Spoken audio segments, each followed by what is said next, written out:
Hello, good morning, good evening, good afternoon. How are you wherever you are in the world? And welcome to this Sunday night solo stream. Magic the Gathering Arena is the game on tap today.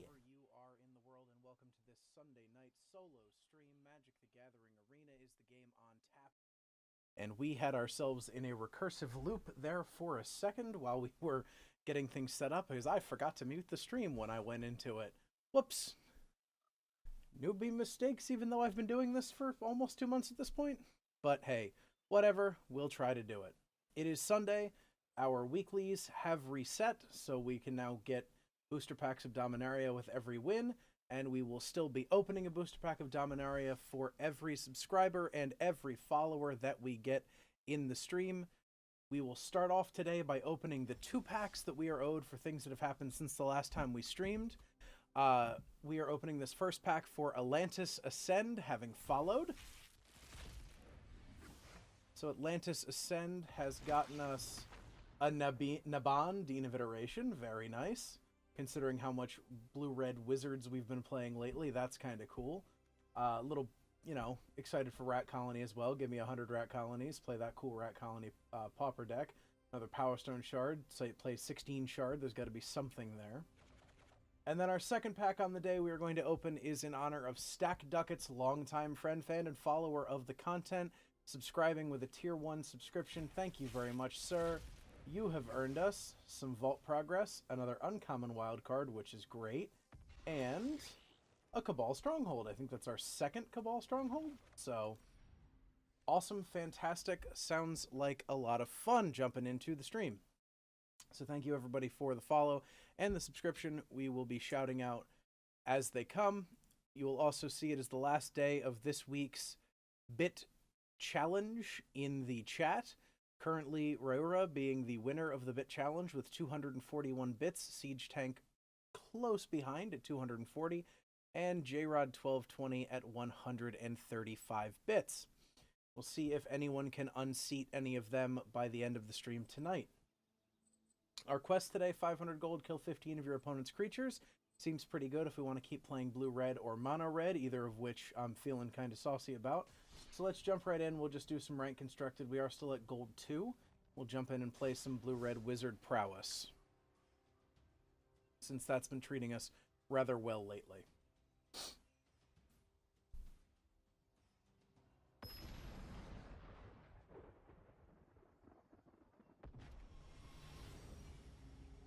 Okay, Island, Mountain, Opt, Riddle Form, and a bunch of stuff. I'll keep it. Give the hello, because I'm sure that would make Max happy.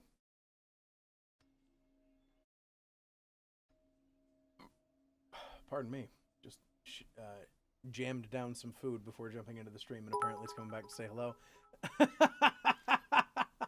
J-Rod jumping right off the bat with 107 bits. Thank you, sir. Jumps him up at 242 bits to start off the stream. It's our time down here. Oh, opponent on the Merfolk. Something we've spent a great deal of time playing. So we will need to fire off the Merfolk pretty well. Fire off the damage at the Merfolk pretty well to keep it so that we don't get beaten or run over by things like this Mistcloaked Herald. I just hope they're not playing the put pants on it, make it bigger Merfolk deck, because that's definitely the kind of thing that we want to avoid happening to us. We've done it to other people, we really don't want to have it done to us. Sure thing, Mistcloaked Herald.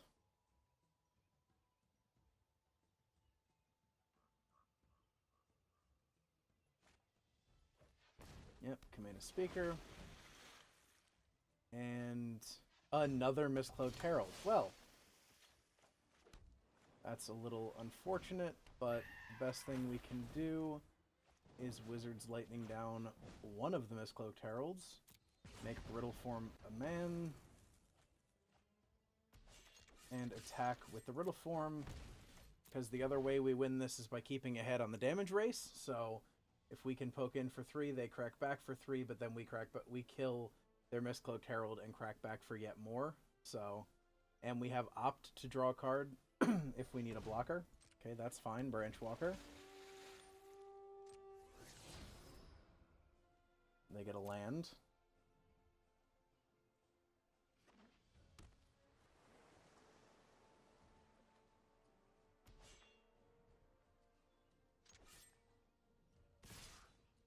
Fish unto others as you would have them fish unto you. I've definitely gotten into fishy situations with this deck. Yes, we'll have Riddle Form become a man. Just hope we can dodge what I'm thinking might be an unsummon. Keep an opt on topped. Opt on pop. Oh, Riddle Form's tapped. It can't block. Wow, I did a stupid thing there. No blockers. Go to 16. Okay, this'll do.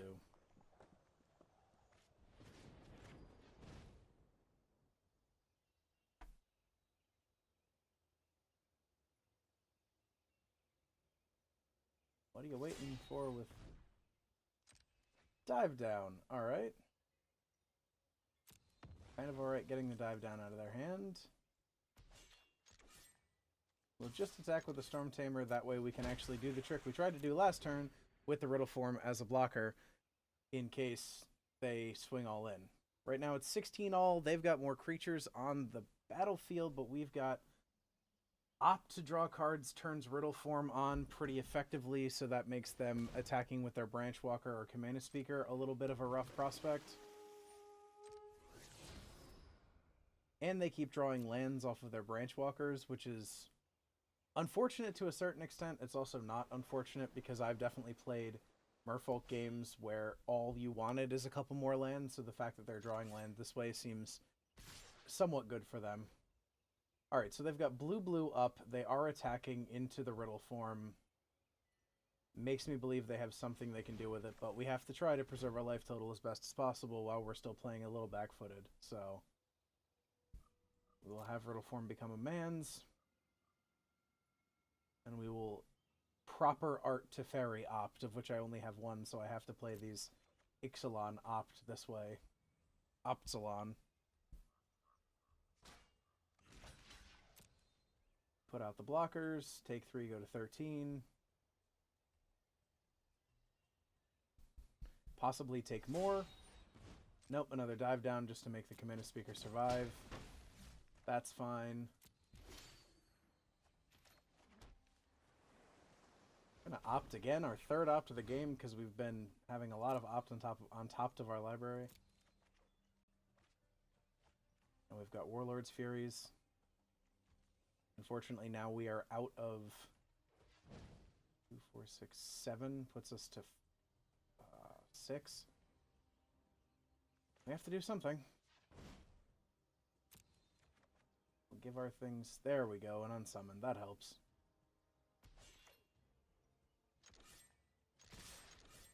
We'll fly over them for 4, put them to 12. We have an unsummon involved if they want to swing all out, which I'm going to assume they probably are going to end up swinging all out because they've got 7 damage on the board.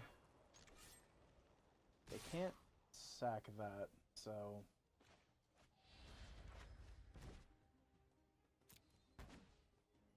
we'll make it a man anyway.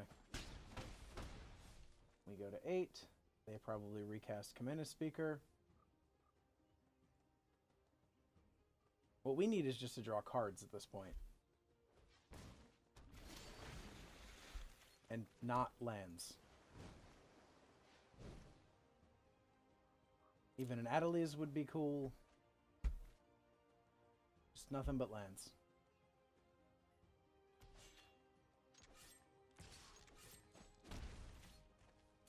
Yep, well, we have enough to scry, at least, with the Riddle Form at the end of their turn, but I don't know if that's actually going to matter because they've got 7... Oh, nope, they've got the game. So, that's fine. They can give...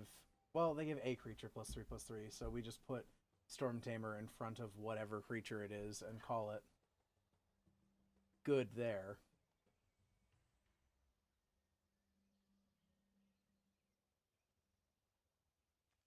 Oh no, if they put it on Mistcloaked Herald, then we just lose, because that's exactly 8, no matter which of these 3 we block. So, if they figure out the line that is taking 1 damage to, or paying 1 life to activate Hash Up Oasis to Hash Up Oasis Mistcloaked Herald.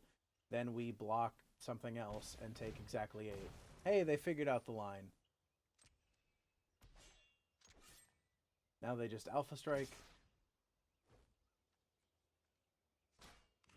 We block there. We'll scry for the nothing. And we are dead. Alright, well, game 1 did not go as well as we could have hoped.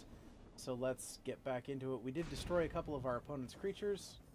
Or one of our opponent's creatures, so that gets us 1/15 of the way through our quest at least, but could have gone a little bit better. I would like to think it would go a little bit better if we were to play it again, but the lots of land and opt there for a while weren't great when we were thinking about the rest of the deck. Titantus. Almost Titanus. Okay, we have a Spellweaver Eternal and a bunch of spells. So, yes, I will take that. Hello, opponent. They may have feared another Unsummon. They may have feared another Unsummon. Unsummon would not have been good for them there, so...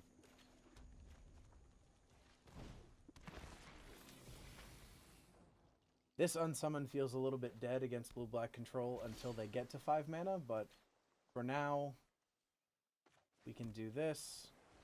Draw a bunch of cards this turn.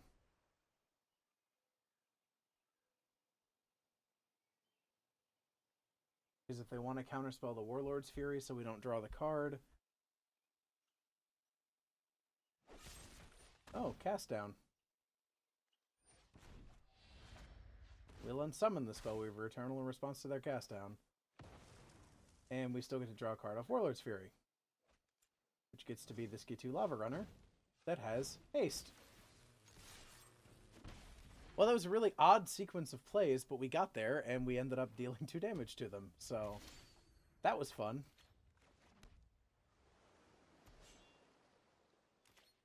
Let's see what we can do with this Lava Runner. My thoughts are post-combat, play a Spellweaver Eternal, see if they want to counter that, and then if they don't, we can, or if they do, we can chart a course. That is fine. Because we have another one, and we get to chart a course here. Drawn to 2 lands, but that's fine. Because we've got 7 of our 20 land already taken care of, so that is completely fine. They'll attack. Poke in 2 more at them. Or they'll cast it down. Ah, Moment of Craving, not quite cast down. Alright with that. Wow, they always have the counterspell. I used to have a rule about that, about them always having the counterspell, and it seems they always have the counterspell. We are equal in cards on hand, so that's kind of fine. And we have seen, again, 7 of our 20 land.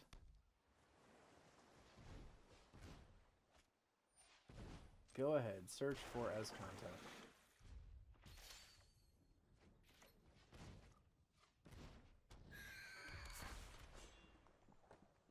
We'll hold the opt until we need either need to fire it off because we're not drawing cards that we need, or until we I'm gonna go ahead and counter that so that they don't gain the life.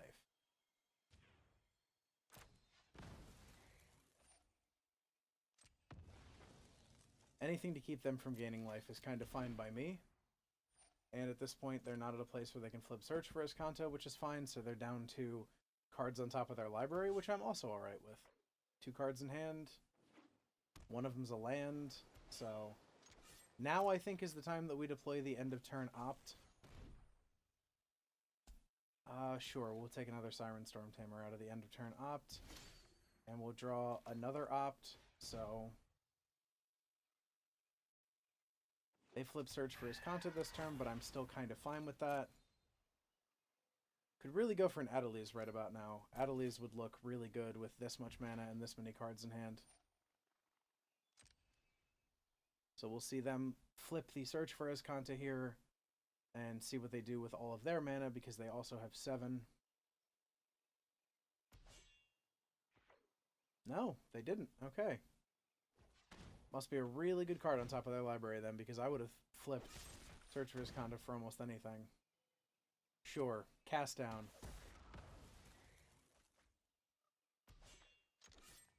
We'll opt again at end of turn. Keep a Soulscar Mage on top.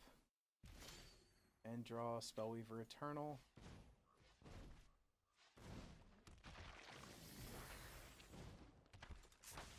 Okay, so now we're really set up quite well for the next turn.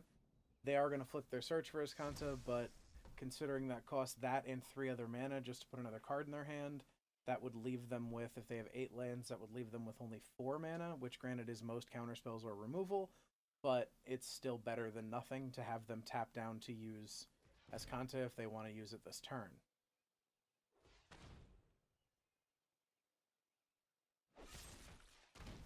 Just casting down left, right, and center with this deck. Ooh, here we go. Here we go. Oh, not a counterspell.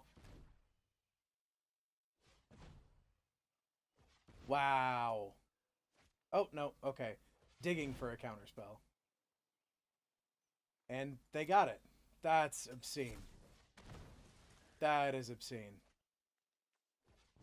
That is painfully, painfully, painfully obscene.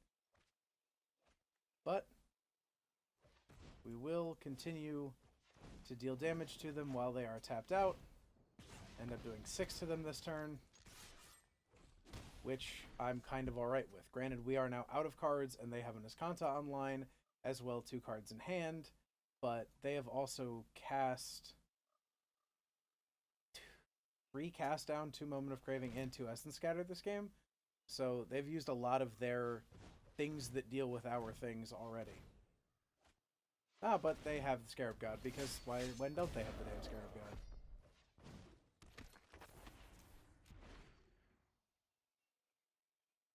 Ah, the relentless pile of card advantage that is the Scarab God. Because if I were them, I would eternalize my Adeliz, because it has haste, and as a 4/4 gets big fast. No blocks, take 5 from Scarab God. Oh, well, there we go.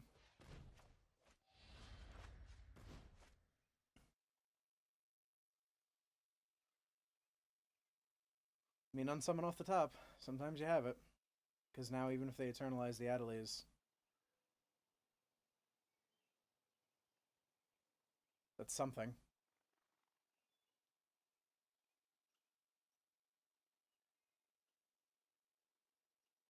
Maybe they don't want to... Nope. There they go. So now they have a 4/4 Adeliz, and they'll have a replayed Scarab God. Oh, no, less than that.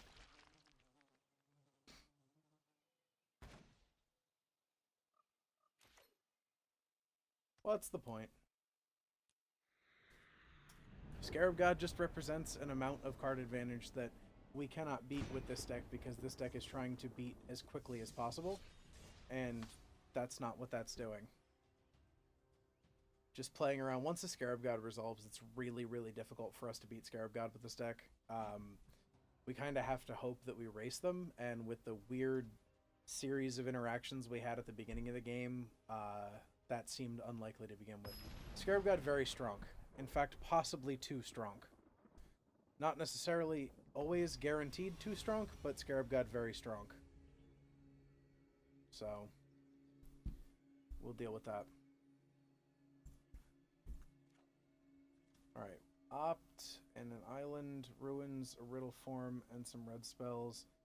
It takes a lot of damage, but it casts riddle form on turn 2. And we could draw a mountain.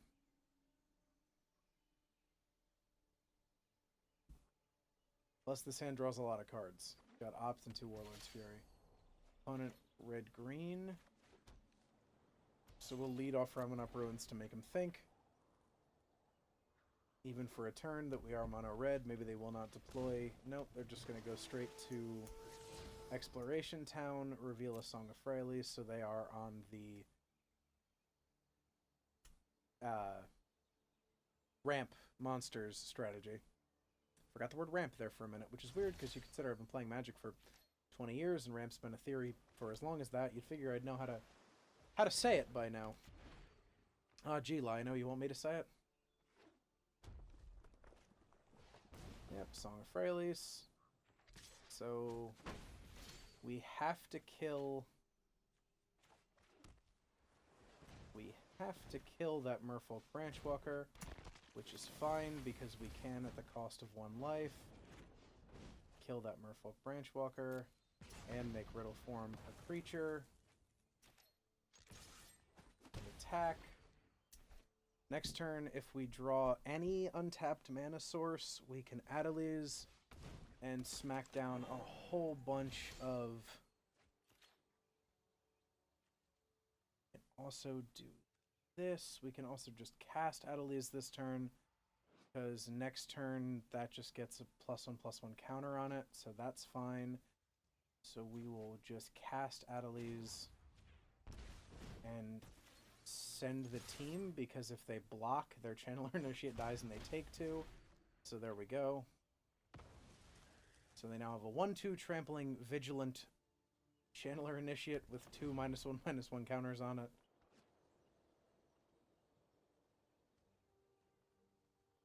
And we have Opt and Warlord's Fury next turn. Glorybringer, eh? Well, bye, Adeliz. It's been nice knowing you. Ooh, no. Bye, Adeliz. It's been nice knowing you. That kinda sucks real bad. Always a turn too late on the Siren Storm Tamer.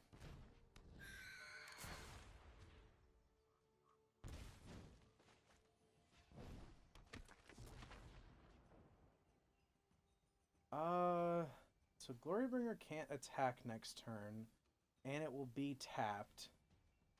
So I think we just opt here, take the triggers, and attack with what can attack. Yeah. Because just with cards in hand, Lava Runner has hit. Sure. Opponent's just playing things far too large to deal with our things, or for our things to deal with. They did have to tap out Channeler Initiate for that, so if they exert here...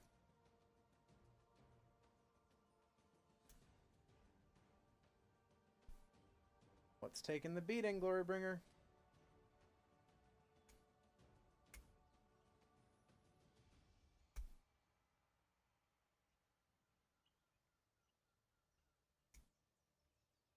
Anytime now, opponent. Anytime now.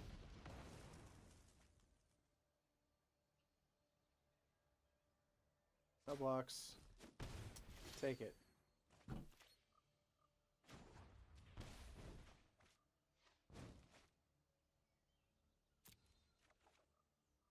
Yes.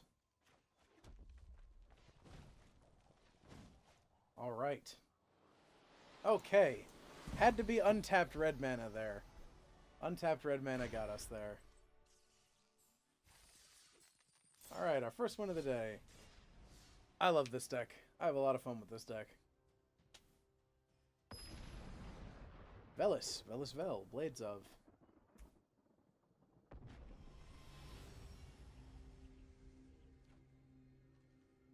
Aha. This is one of those bad hands this deck can give. Doesn't do anything. Even on the draw, we mulligan that. Oh, no land. Mulligan. Well, it casts Siren Storm Tamer. And it casts Chart, of course. So, I'll take the mulligan to 5. Because if they don't kill this Siren Storm Tamer next turn it attacks, we cast Chart, of course. We get kind of back into this. Yeah, I had a feeling it was Black-White Knights. That's kind of unfortunate. We just have to fly over as we can. Well, there's Adeliz, which we can cast next turn, and we can really start getting into dirty kinds of things. Oh, the history of Benalia. Probably my least favorite saga because it is stupid busted. I think it's correct to just put as much power onto the board as possible.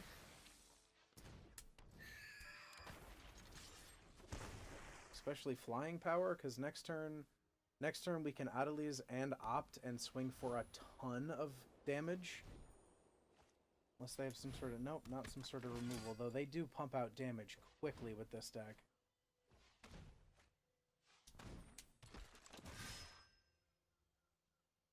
Yeah, next turn is...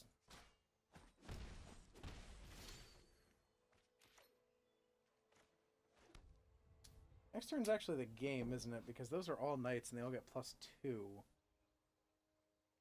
it'd be 5, 10, 15, 19... 23 damage coming in.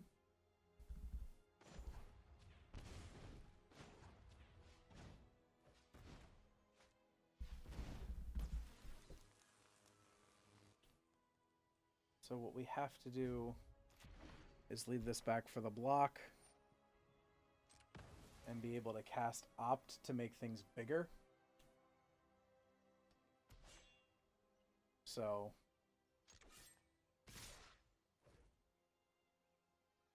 okay. Opt is going to make... These all have first strike, so...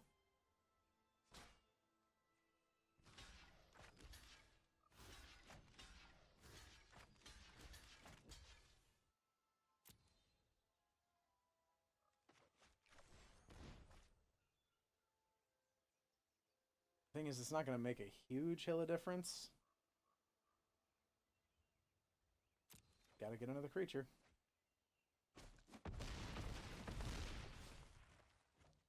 And now the trade-off.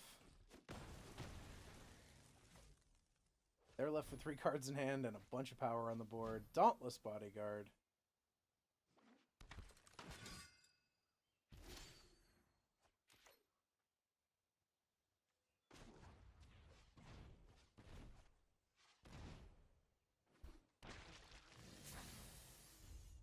Well, we'll have to utilize this unsummon.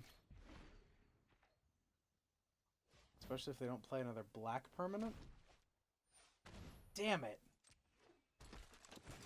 That's really, really unfortunate.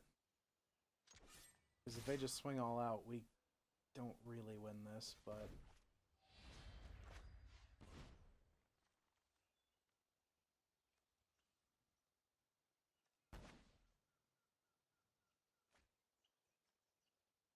Go to 1 here.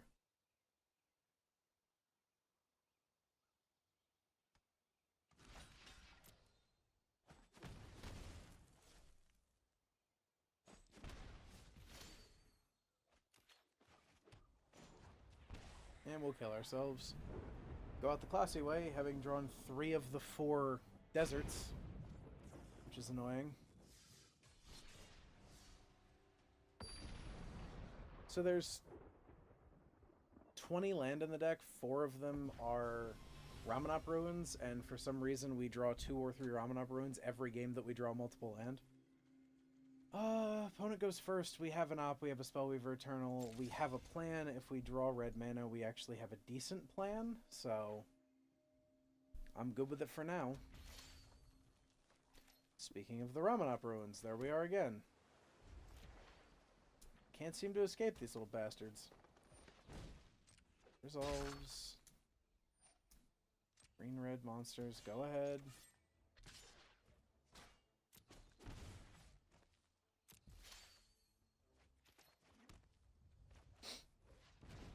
All this red, not enough red mana, but we should be able to Wizard's Lightning something on our turn.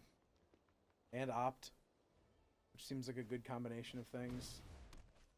Yeah, Song of Friarlies, that's fine. That just means I really need to keep creatures off the board. Yeah, that's actually completely fine.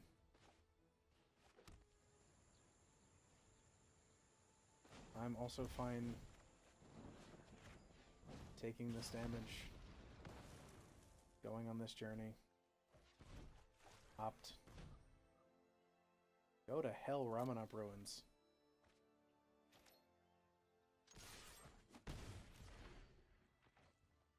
Yeah. So they've got at most access to 5 mana here this turn, which could be pretty bad, because as we saw with the last deck like this that we played. Okay. Alright, Rekindling Phoenix is annoying, especially because we don't have 2 answers to it right now. So I just want to flood the board with things to do, because next turn it's 3 and 5 is 8 coming in, so... And we can Wizard's Lightning the Phoenix in response. If we need to. So I'm good sitting here. We have a plan.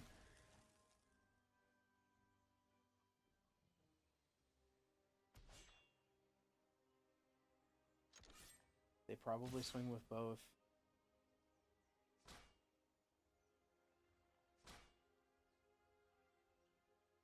The Vigilance is really annoying. So I'm going to shoot down the Earthshaker Kenra.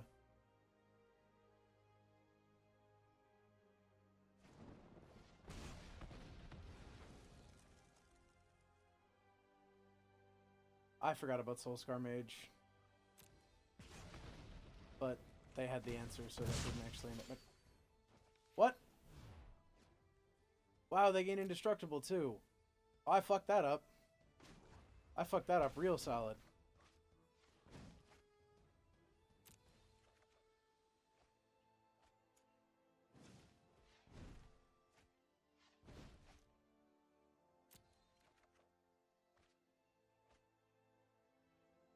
Yep, I fucked that up real good.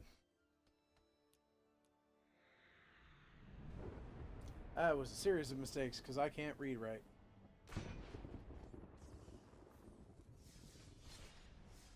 Just gonna keep throwing myself into playing a deck that is not doing very well.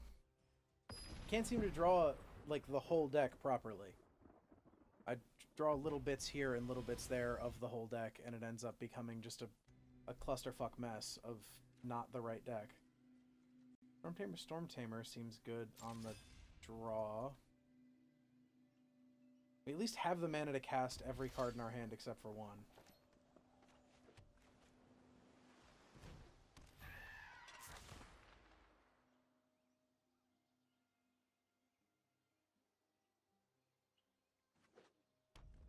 Oh, mono red. Lovely.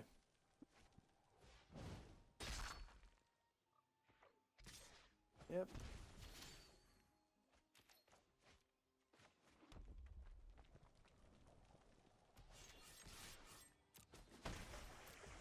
We'll see what we can do. We've got Unsummon Wizard's Lightning and Opt all on tap here. So there's a lot of things we can do pretty easily here. The thing I fear is, well, not that, so that's good. The thing I feared was Goblin Chain Whirler, which would have been really annoying. Yeah, that's fine. Resolves. Kill my Storm Tamer.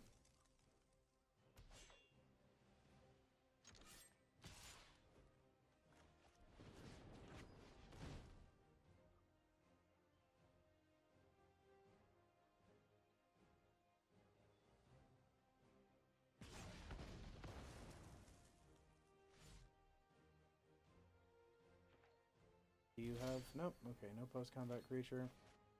We'll tap out to play Riddle Form here, because the worst thing that happens is they play a hasty creature, we eat the hasty, or we take the hasty creature to the face, then next turn we can Storm Tamer, Wizard's Lightning, whatever it is, and attack, so we take the hasty Oncrop Crasher to the face. We can Storm Tamer, Wizard's Lightning, the Oncrop Crasher, turn Riddle Form into a dude, and attack with Riddle Form. Kind of amazing what we're doing on 2 mana here this game, but we're gonna need to draw some more land if we want to actually do anything.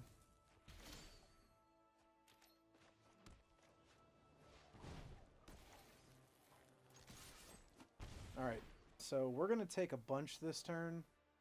And they probably have a burn spell to answer Adelies, because they always have a burn spell to answer Adelies. It's like how the control decks always have a... Like how the control decks always have a counter spell, they always have a burn spell to answer Adelies. We never have burn spells to answer their shit, but they always have it to answer ours, so... things we can do here, opt...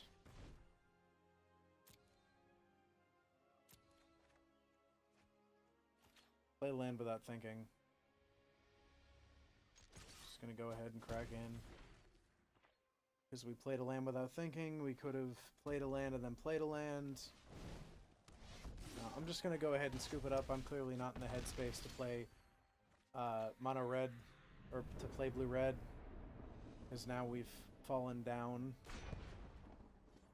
So we're gonna go back to mono red and play a little bit of that for a while, because we're clearly not in a headspace to play blue-red right now.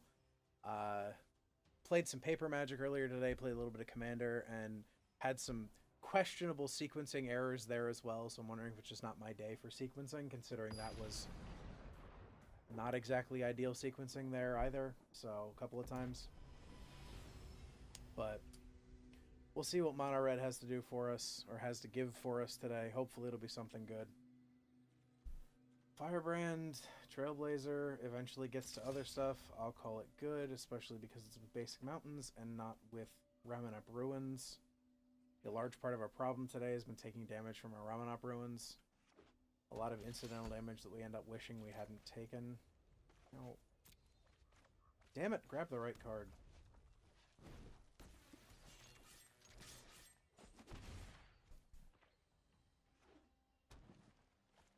Alright, green-white. We can deal with green-white. You got Land War Elves. That's fine. Hey, coming to the stream, Jared. Did you start my cheer throne? This cannot stand. 2 bits from Rara to retake. To take the bit crown from Jared.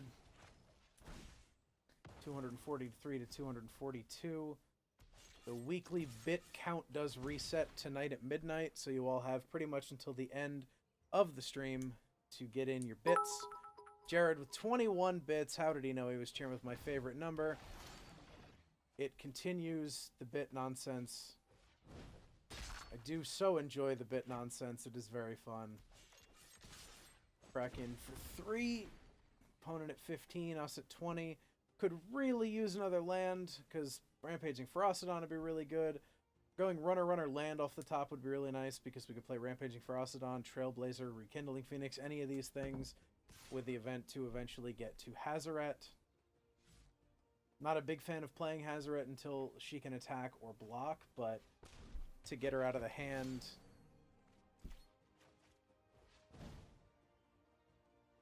See what they have with the Trailblazer. Go ahead and kill off this lol dead elf. Ha ha ha, dead elf. Does dead elf have something to protect them? They're just going to cycle a cast out in response. That's completely fine. And we'll attack. Right? This isn't doing anything. Yeah. At this point, kind of anything we can do to keep creatures off their board, because Goblin Trailblazer is Goblin Trailblazer. That is actually pretty good. And we're drawing a fat lot of fucking nothing for land. 22 land in this deck. So 20 of 48 cards are land. Variance, a cruel mistress. What? Whatley. Huh.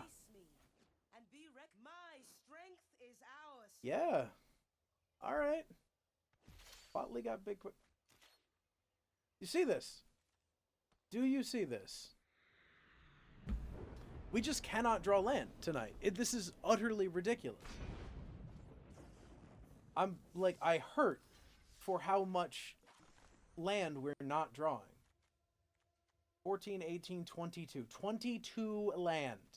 And we don't see a single blessed one of them. Goblin Chain Whirler? No, we only still have the one Goblin Chain Whirler, and we can't make more. So... it's really upsetting. What about knights? Can we make knights? Not if we don't spell it correctly. Wow. Cannot spell today.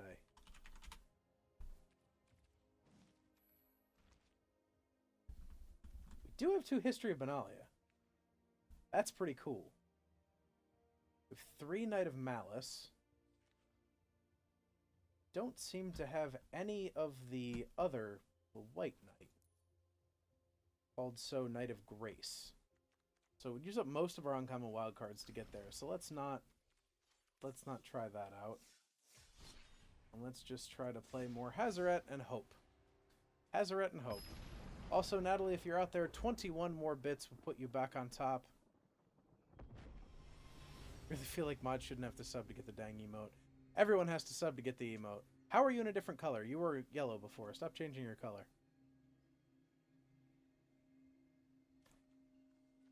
Everyone has to sub to get the emote. Alright, this is going to hurt us, but we're on the draw. Maybe we can draw a mountain.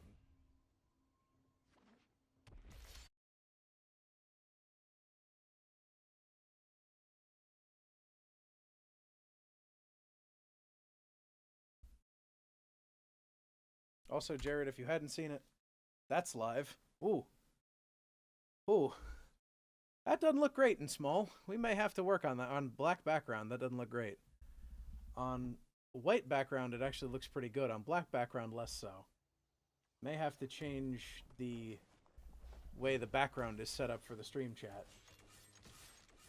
May need to go away from dark mode, because that doesn't look entirely wonderful in dark mode. It looks great on the white chat that I've got up here, but not so much in white chat mode.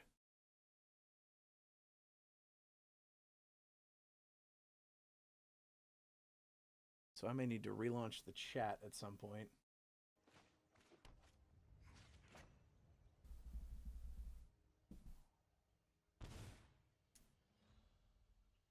Yeah, we can discuss that later. For now, you just attack. With bits, I hope?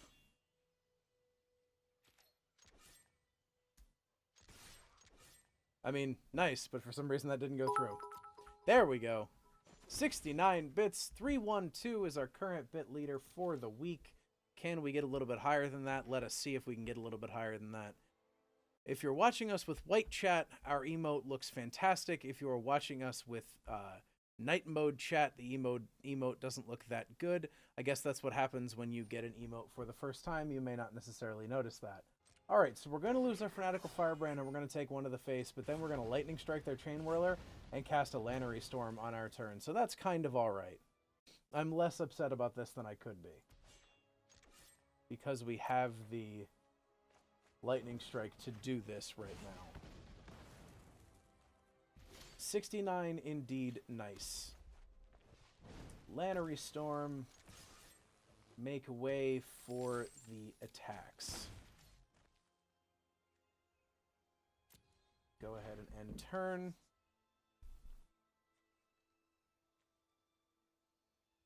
I probably should have cracked that to play a Magma Spray or a Fire... Well, no, I can Magma Spray there. That'll get us down to still not one card in hand. Kapow. I'm assuming that means she intends to fight back on this bit war. Wait, she's in the lead. Jared didn't tip anything.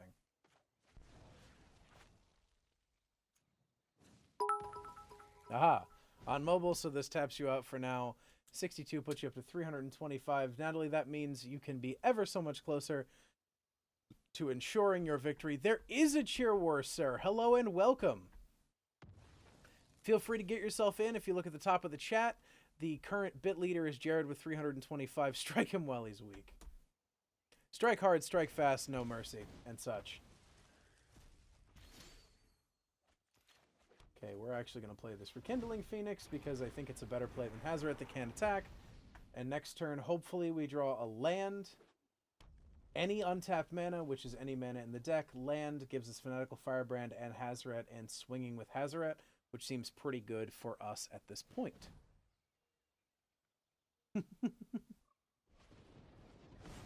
Sure. Do you want to spend 2 removal spells? Do you have 2x removals? 21 more bits. That's the second cheer of 21 bits coming in today. They do have 2x removals. That is fine. Hey, we drew the untapped land. So here is a Fanatical Firebrand. Here is a Hazaret the Fervent. Eat 6.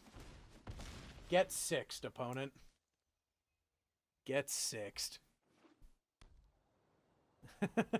Rip J-Rod falling down. Oh no! We will get 5'd, or we will not.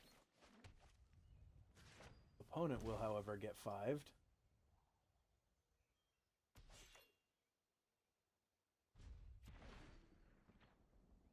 Opponent, your death is upon you. Do you not feel shame? Your death is upon you.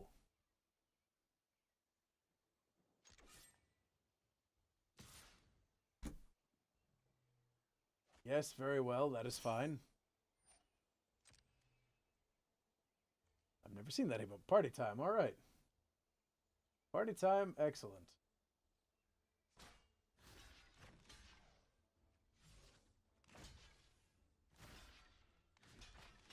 One blocker.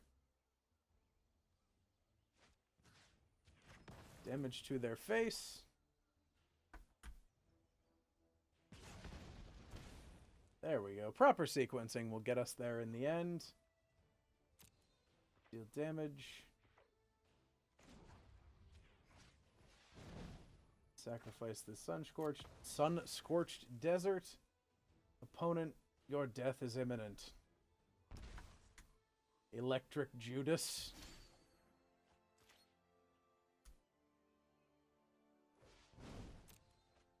There were many ways that could have ended. We choose the classiest one. Alright, back to Gold 2. Was really upset for having fallen out of that. Glad it only lasted a single game. And we killed several of our opponent's creatures that game. Or one of our opponent's creatures that game. So we get there. Back up we go. Upsy daisy, upsy mazzy. Upsy daisy. Ooh. Ooh. Milliken. Love that card. Tempest? Harsh Mentor, Trailblazer, several Magma Sprays. On the play, I'll take it. Hello, opponent. Almost feels wrong playing mono red, but I'm having fun winning games, completing quests, so we're alright.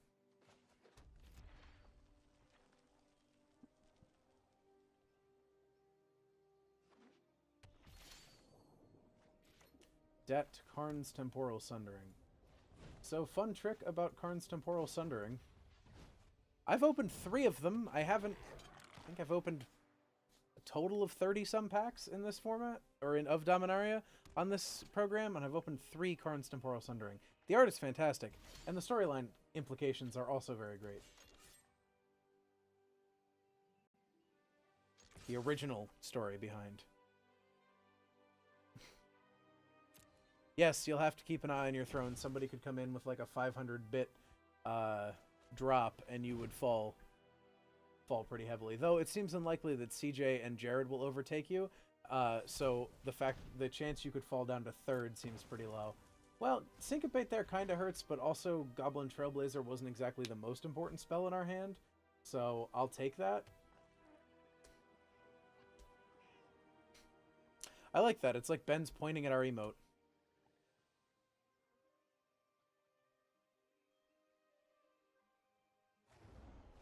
Yeah, Moment of Craving, also kind of fine. Play a Harsh Mentor. That way, if we get to a bad place and they end up Scarab Godding us, activating it at least hurts them.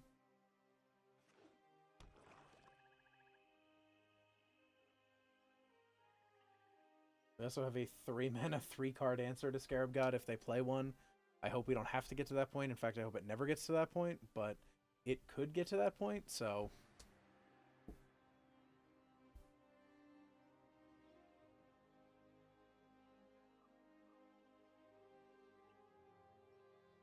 Or we can just sit here and wait.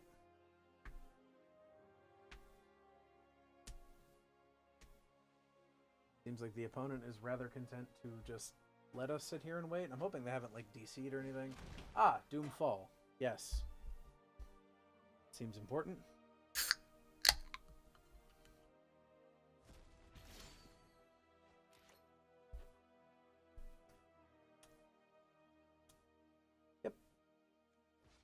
Firebrand. Go ahead and pop in for 3. Nope, that's not what I wanted to do. What did they get? Uncrop Crasher.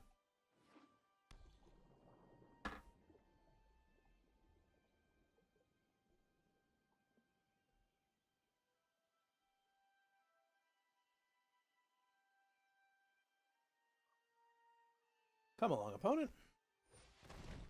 Yeah. Well, I'll do it now rather than later.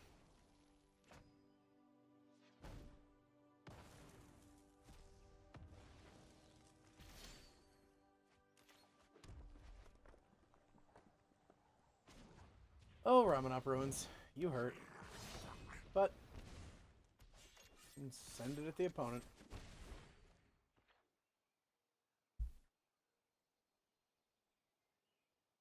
I feel like with them casting that Entrancing Melody, it seems unlikely to me that they have a Scarab God in hand, so...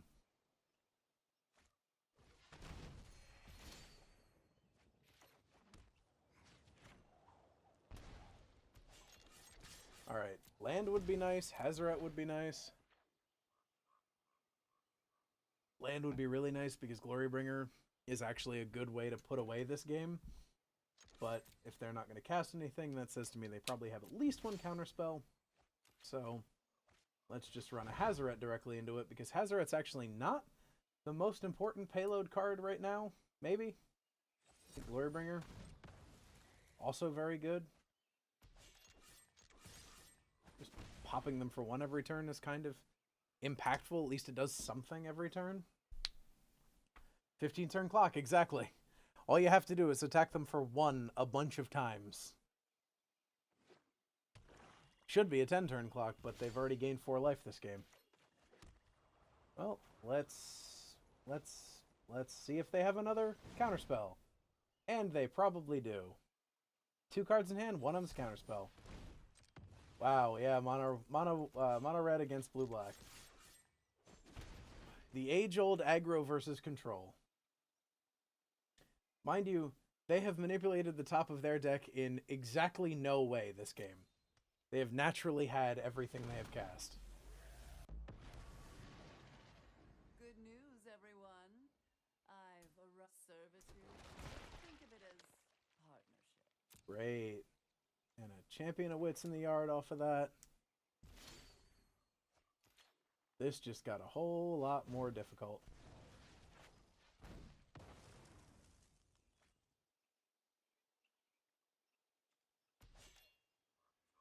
No.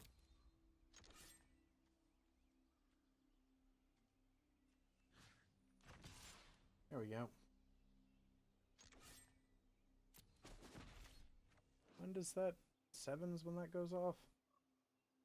And if I Lightning Strike, that keeps it from being able to go...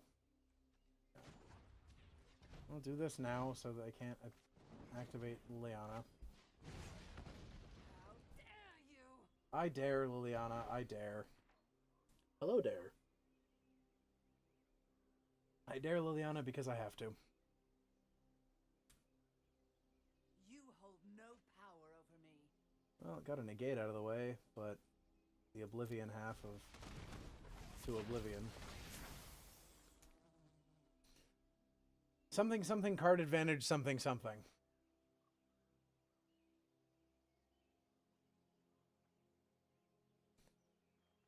Something something planeswalkers, something something aggro decks, something something card advantage, something something losing. Oh well. Yeah! I'm just gonna go ahead and, well, we'll play it out.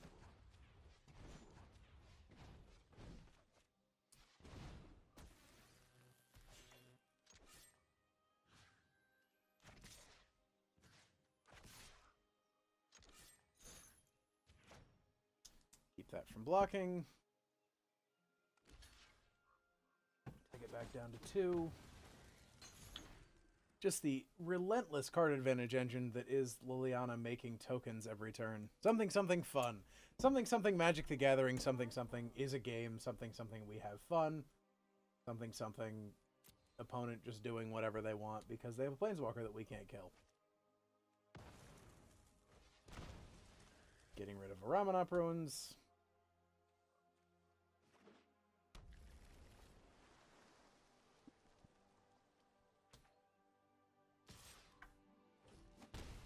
Bonk indeed. Things like we're playing a... Yeah, now it's game over.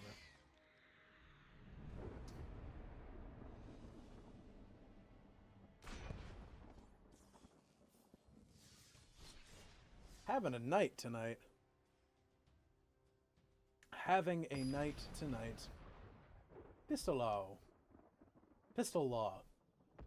Probably more accurately pronounced opponent's name. Trailblazer, Chain Whirler. All of these seem good. Menache. Also, hello, opponent.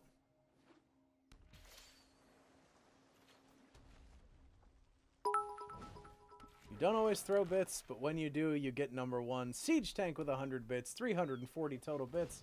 I have a feeling, sir, that Ms. Rayura will be back very soon to reclaim her bit throne, as she did say she would be watching while she was eating dinner to keep the top of the bit throne. But thank you, sir, for the 100 bits. You do have 100 bits. Opponent on some sort of Bant thing. But they played a creature, so I'm going to go ahead and attack them for 5. 5 is better than 3. They're on Bant control. That's fine. Attack them for 2 then. And play Rampaging Ferocidon. The more things with Menace we can put on the field, the easier it is for us to kill them. Because the harder it is for them to block. This suggests to me that there is another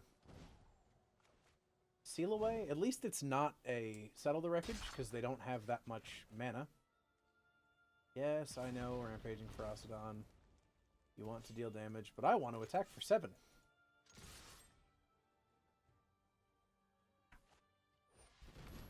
Sure, cast it out.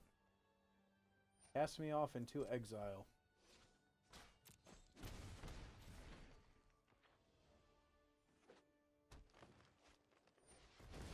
Ixalan's Binding. We'll go ahead and Lightning Strike that Kenra. Ooh! We'll make it not easy for her to take it back with 200 additional bits from the Siege Tank. And here we go. We will Eternalize this Earthshaker Kenra and attack opponent for 6. There we go. Siege Tank back to number 1, or still at number 1, 540 bits. Space bidding himself right up there. Drover OT Mighty. On-Crop Crasher presenting Drover with the inability to block. Gives us the win. Back to gold 2 again. Burn them all. Be back in gold 2 land now, having killed yet another one of our opponent's creatures. It has taken us far more games than I would like to admit to kill as many as we have. Here's Pistol Law again. Going to assume it is probably this Bant control-y kind of deck again, so we'll have to get as low as we can and get as much damage in as possible. This seems pretty good. Turn 1 is nothing, but it goes quickly from there into Hazoret, and the nice thing about Hazoret is once we resolve it, we can do kind of big things with it. Cast Mountain.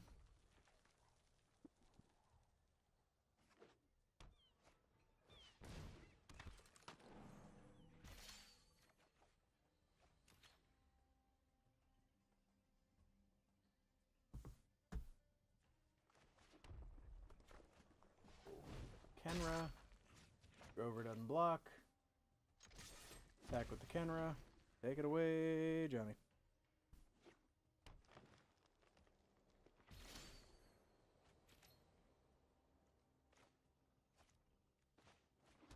Desert.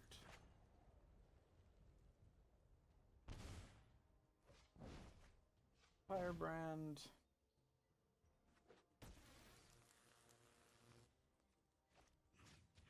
Kill the Drover.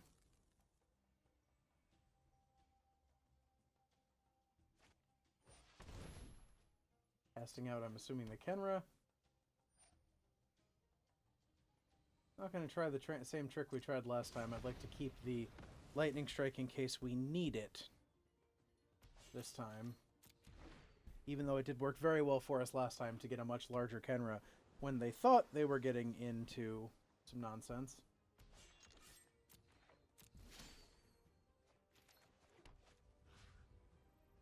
Deal them 1 damage. And Ferocidon. Next turn we Hazaret. That we can't really do anything with, but we Hazaret anyway. Yes, Ferocidon, I know. Now we can just start throwing things at them. Don't even have to worry about it, I suppose.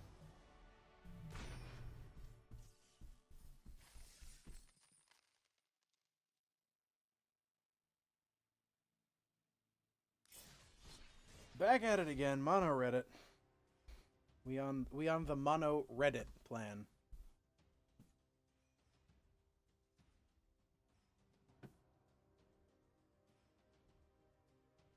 So we have the abandon match box, but we don't have the actual text to abandon the match. That's new and interesting to me.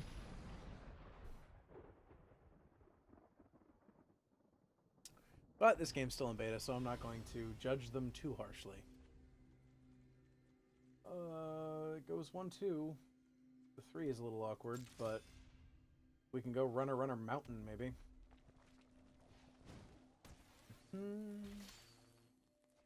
Oh, we want 1 mountain.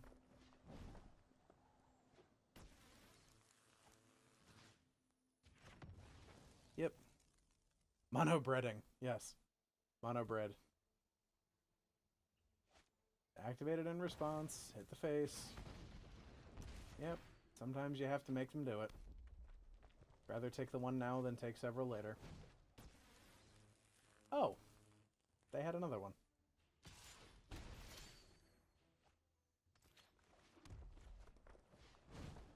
Harsh Mentor. That way, if they want to activate the Firebrand to do some nonsense, at least we'll make them work for it.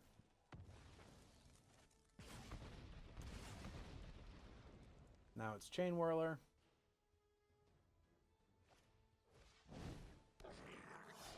Yep.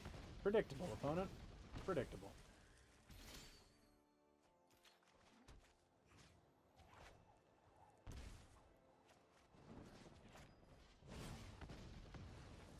Well, auto tap kind of fucked us there. That's not entirely wonderful. Thanks, auto tap. Now they have Hazaret.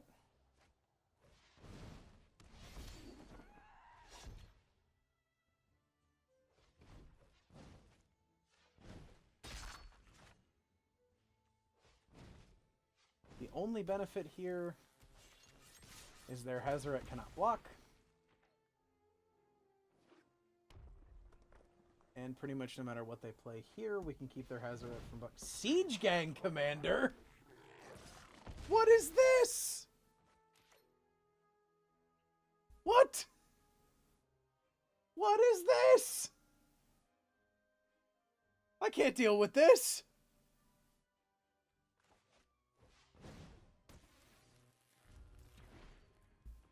It makes so many goblins. It's 4 mans.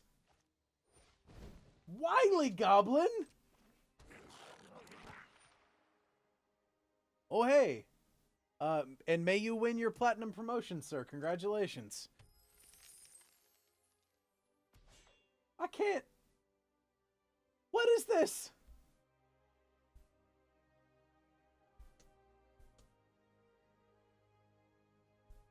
What is this deck? With the goblins. So many goblins. Also, this goblin token is fantastic.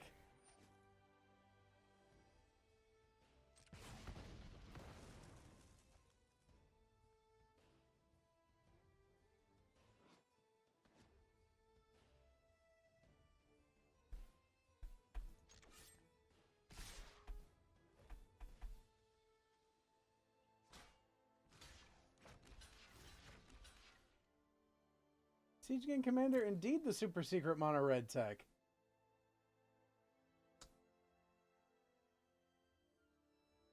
That's too much. I don't know if I can deal with that.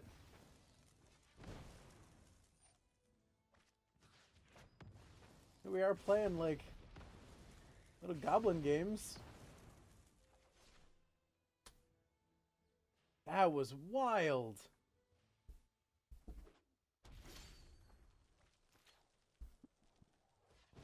Meanwhile, here I am just trying stuff out. Let me go ahead and kill that wily goblin while I can.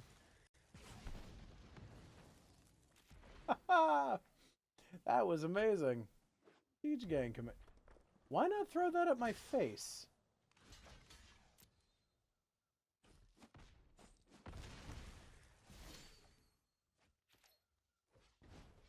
I would love another land. Love the ability to play this Hazoret.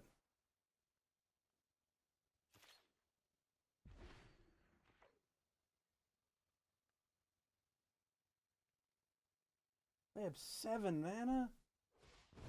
Okay. Yeah, the thing is, they're going to eventually kill me like this.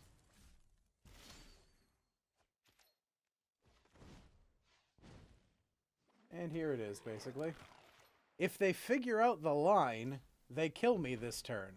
Let's hope they figure out the line. Well, they didn't figure out the right line, but they'll get there anyway.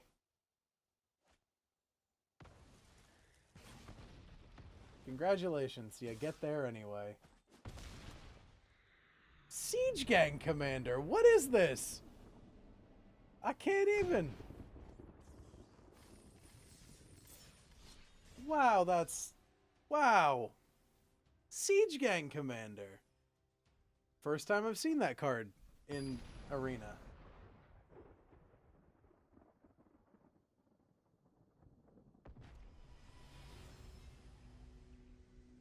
Okay, Mountain Scorched Desert. Yeah, once again, the one Chain Whirler in the deck in our hand, which is a little awkward when we have all this colorless mana. Sun-Scorched Desert, considering we didn't get beyond 3 mana at all last game and one of it was colorless. Chain Whirler's a bit awkward, but... Hello, opponent.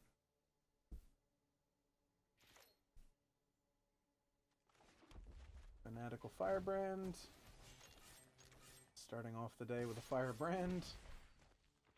A nice Firebrandy balanced breakfast.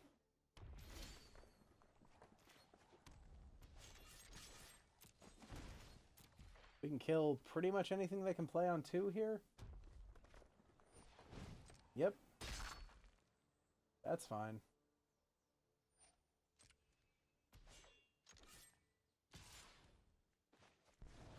Exile that so they can't eternalize it later.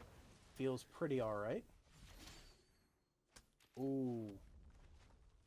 Gonna Ferocidon here? Because of the menace.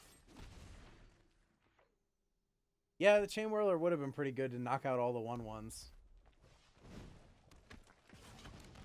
Ouch. It's going to hurt when I kill that.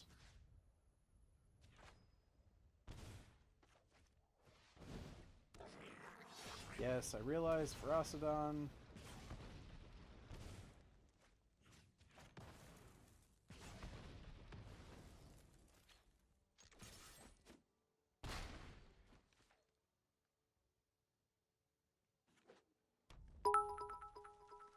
You can watch ads on mobile. Nice, coming back in to push you above Natalie.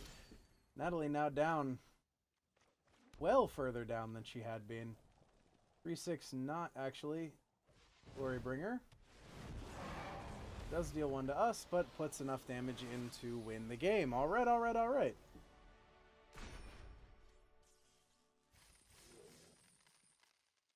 Gotta let Natalie know that you guys are coming for her throne.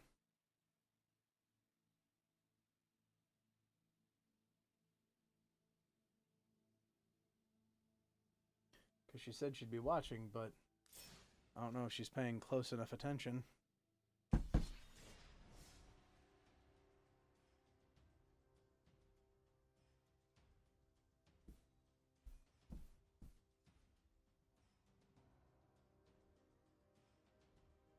So how's everybody out there in viewerland doing on this fine Sunday evening? The weather where I am is absolutely gorgeous. Hope everyone had a good weekend. Ready to go back to the work week tomorrow. When are y'all just going to start supporting the stream all the time so that I can quit my job and stream all day?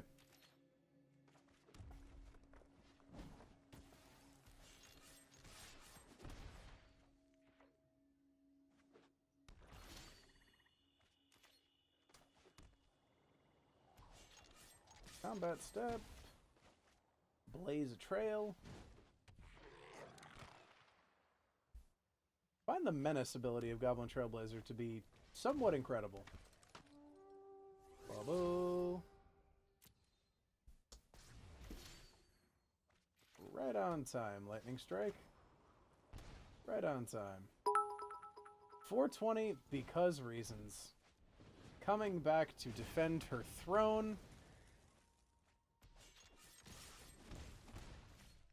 Every bit is appreciated. That probably could have gone pre-combat, because at least then I would have dealt one to them.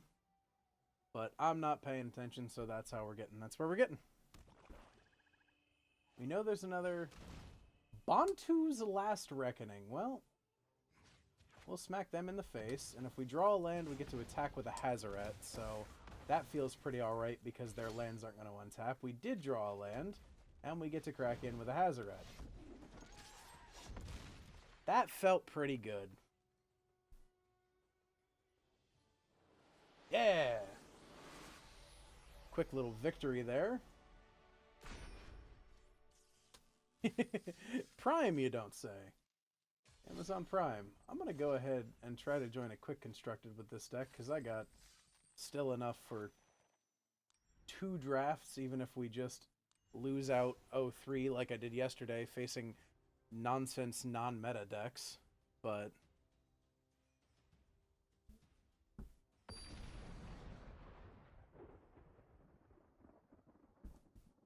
Pure Anarchy 420.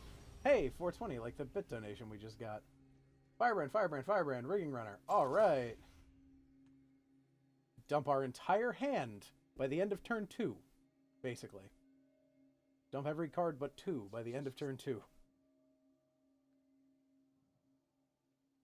What do you got for us, Pure Anarchy? I hope it's not a control deck. That would be painfully silly. Pure Anarchy was playing a control deck, I would be quite upset. If this isn't an aggro deck, I will be quite upset, Pure Anarchy. Anarchy. They should reprint Raging Goblin, but Fanatical Firebrand is just better.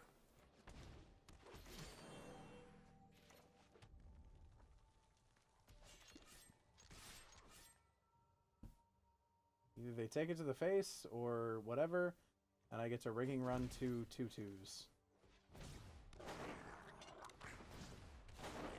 Yeah, those Rigging Runners look pretty good, especially with 2 Fanatical Firebrands in hand, kind of kill whatever they ramp into here, except for, no, it does get to kill Prowling Serpapard, so that's at least something.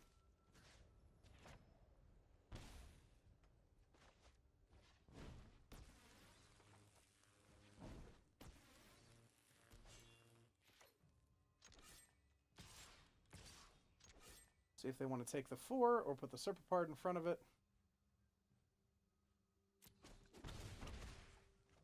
Let's kill their ability to ramp.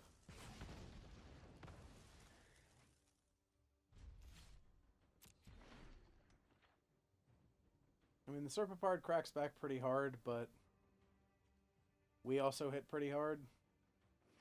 And we're an burn spell away. Raging Goblin art better than Fanatical Firebrand? That is correct. Fanatical Firebrand is an angry monkey that they're trying to pass off as a goblin. Raging Goblin is always a Raging Goblin.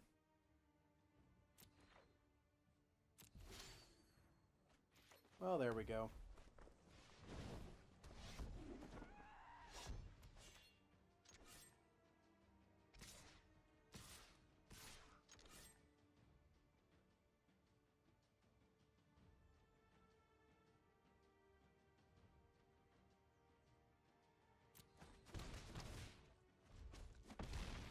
Yeah!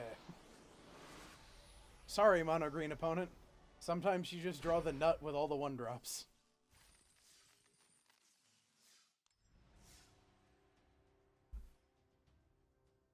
Sometimes you just draw the nut on all of the 1-drops. Our opponent's not the best. I hope at least it was the best our opponent could do. Alright, this almost gets us to Hazoret. I'll take it.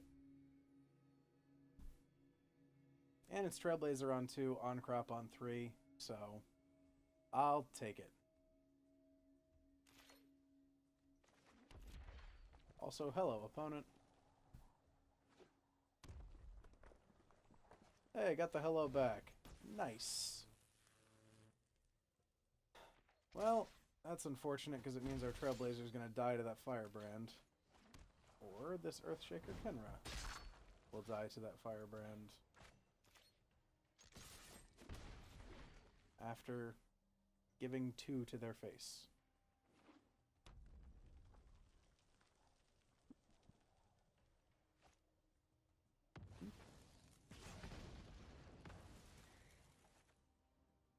Kind of alright with that.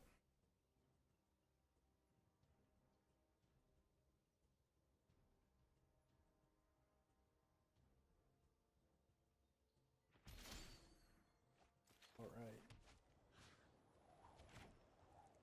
Might go ahead with this Lannery Storm and pull a burn spell out of their hand.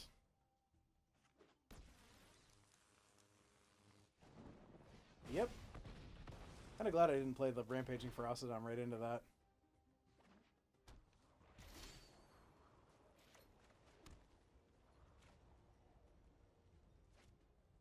Yep, that's the best way to tap that.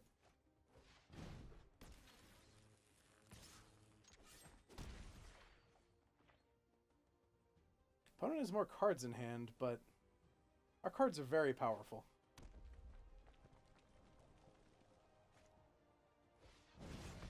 Fight with fire. Okay.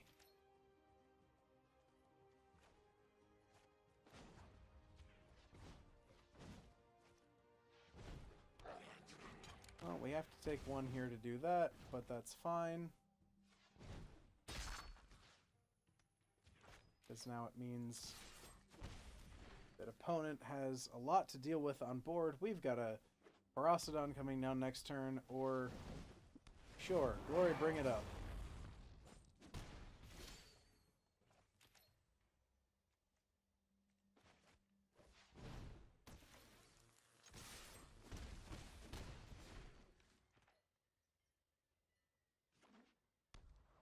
Land Hazoret would feel pretty good. Yeah, Land Hazoret would feel pretty good. Is it just opponents? Yes, it is.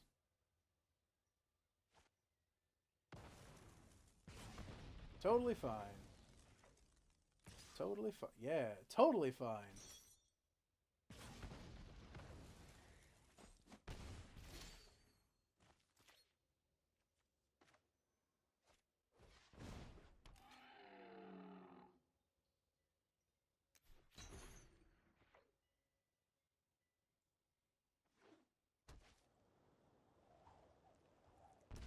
Land, land, land. Or a lightning strike. Also works.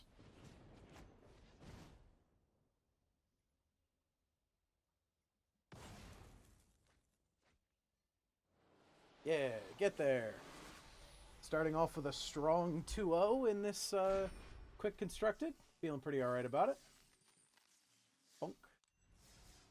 Keep it going.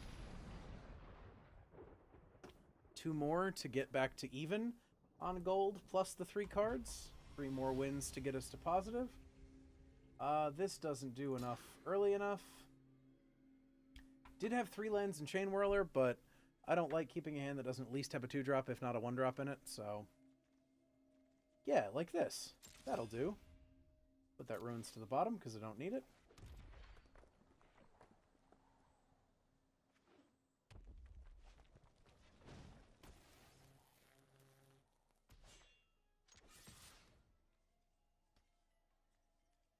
Go ahead and spray that Firebrand.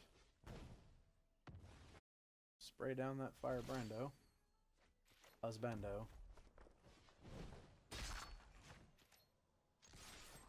Bunk. Opponent way more cards in hand than we have, but kind of feeling alright about that because we are going to put in a lot of damage this turn. We're going to 6 them. On turn 3 feels pretty good.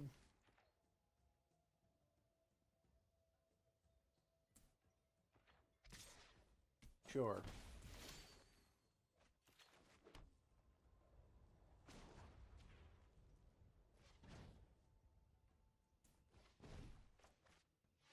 Kenra.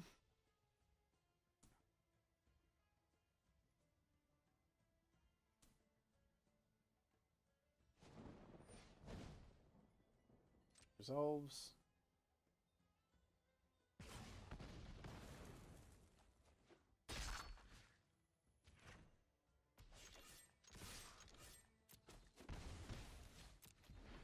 Okay, we're to the point where we nearly have them dead just with what's available to us.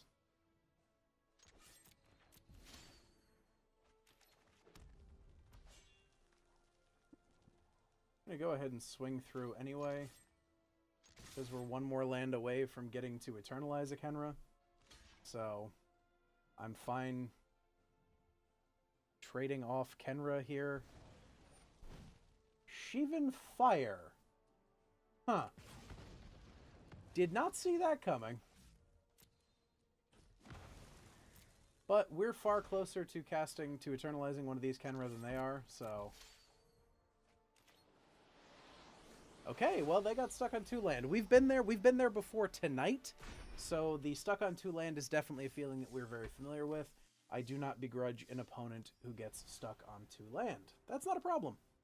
It happens. Variance sometimes falls against your favor. Watch this stream most times, and you will see variance falling against us.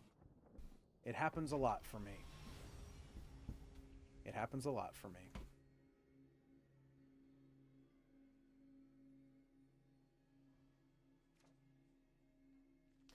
Okay, does this do anything? It plays a mountain, so it can Magma Spray what the opponent plays. It Kenras, it Harsh Mentors, it Lannery Storms. Casts everything that's in the hand, more importantly. Does what it is required to do.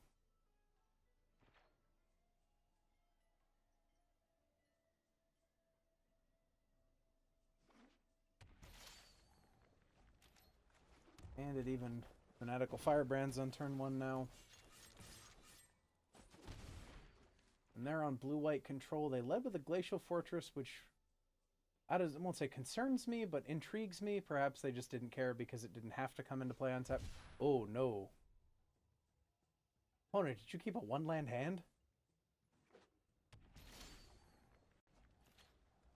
Oh my. Well, given that, we will just press as much damage as we possibly can into our opponent's face as fast as possible. Because if they're playing back to turn 1 cycle cast out to hopefully get something that'll make the Glacial Fortress come... Oh boy, opponent kept a non-great hand as far as land are concerned.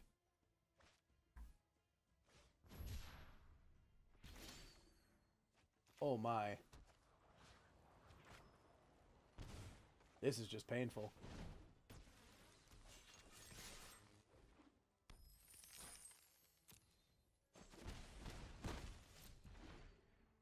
Because we're a land away from a Glorybringer next turn. Sure. Seal away who? Lannery Storm? Yes, that's fine, opponent.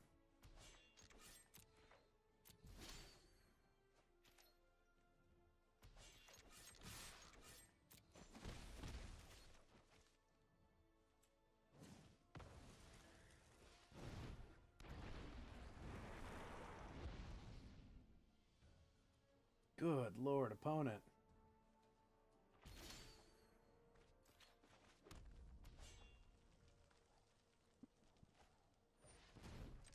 Sure.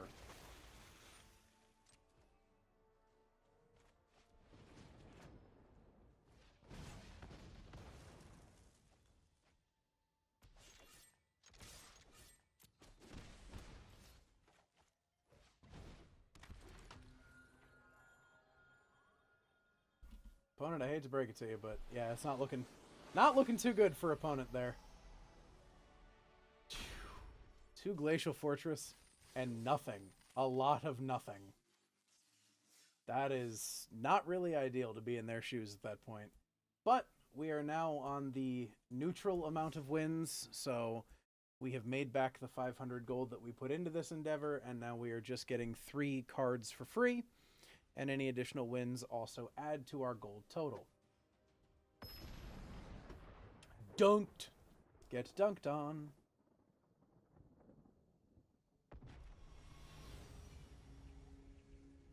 Well, it can res and it can cast Chain Whirler at a deep price on turn 3 if we need to. But it can res and on-crop crashers equally or more so importantly. Well, now it's less of a price to cast Chain Whirler on 3 if we need to. But I think I'm just going to go with the hasty things that make not block. Just got dunked on, as a matter of fact, Jared. James, in fact, crying because James just got dunked on. Yup. Well, see, the Chain Whirler became necessary, and the Dusk Legion Zealot became dead. Dusky Z! Dusky Z became dead. What are we even? Vampires, right. Duh.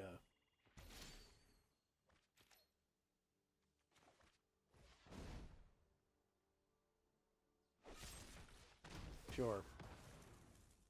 Still taking 5 this turn, opponent.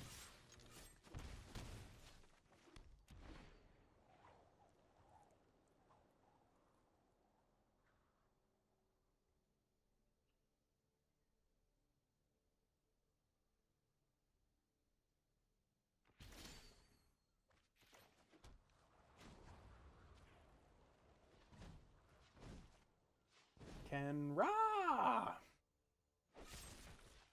Yep. A lot of cast downs happening here.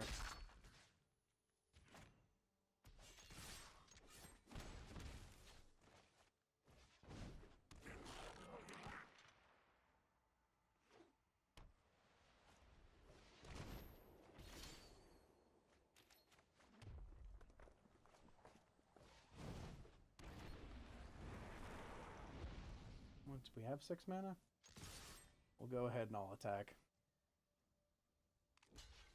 So I understand that they want to gain life, but eternalizing that Kenra next turn is going to be very big game for us.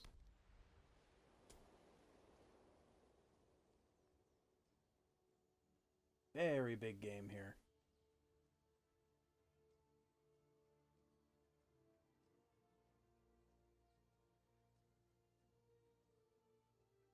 Yes, opponent. You see it, don't you?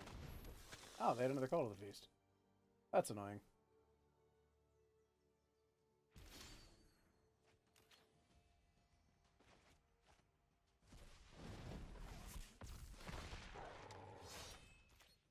I did a very dumb thing. I should have just attacked Rekindling Phoenix and ramming up Ruins to them.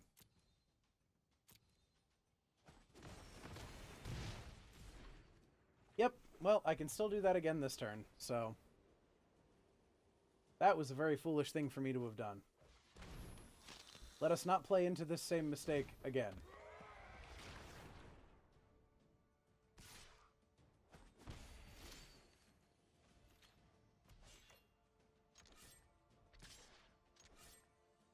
We will not do the same mistake again.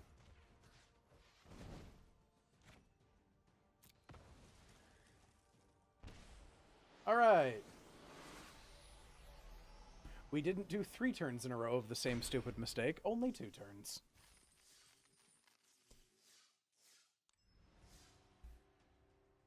Two more wins, we get that 1,000 gold bonus. For anybody out there in viewership land right now, we are still at the place where we're opening a pack for every sub, a pack for every follow. We opened 2 packs at the beginning of the stream to thank the subs and follows that we got offline since the last time we streamed, and we will continue to do so going forward. This doesn't do much, but it does Kenra on 2. It also abrades lightning strikes and magma sprays if we need it to.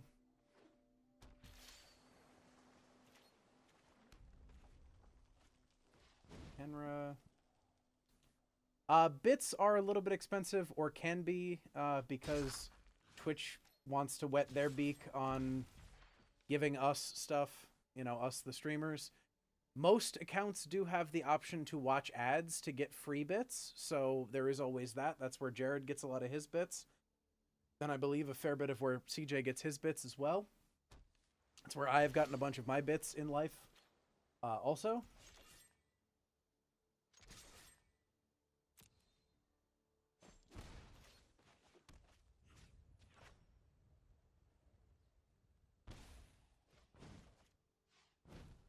Come on, don't counter the rigging runner. Just a little goblin pirate, man. Kind of alright with that. Actually really alright with that the more I think about it.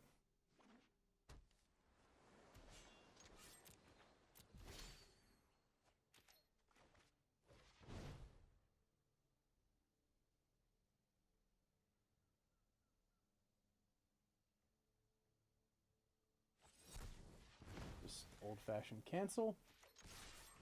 At least we have a Kenra on board and we have more things in our hand that can help deal with any threats they may be able to play. Go ahead and put in the Kenra. Cast the Ferocidon. Eventually, if they want to develop their board, they're going to have to go some sort of shields down on counterspells, so best thing we can hope for is that eventually we wear them out of counterspells.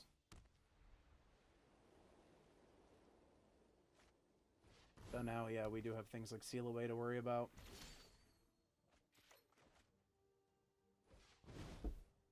You don't. Wow. Well, that's really annoying. That's actually really annoying.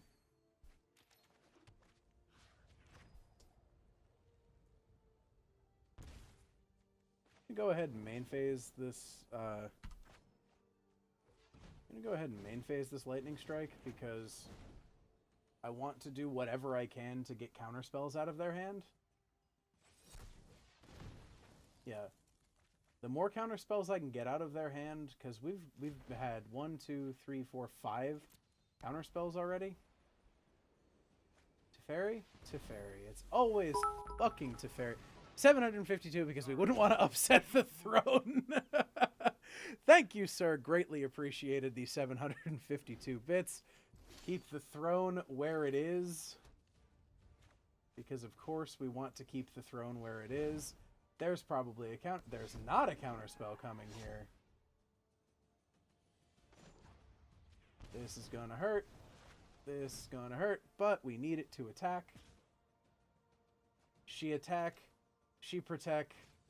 She mostly just attack. No seal away. You don't have seal. You don't have seal away. All right. This is the first number one time I've ever gotten a Teferi off of the battlefield. So I feel pretty all right about that. Especially because now we can just throw Hazoret at them, or throw Hazoret cards at them every turn. And not have to worry about what they can do about it. What are you going to do about it, opponent? You can't counterspell these activated a bit. Oh. Well, that's minorly awkward.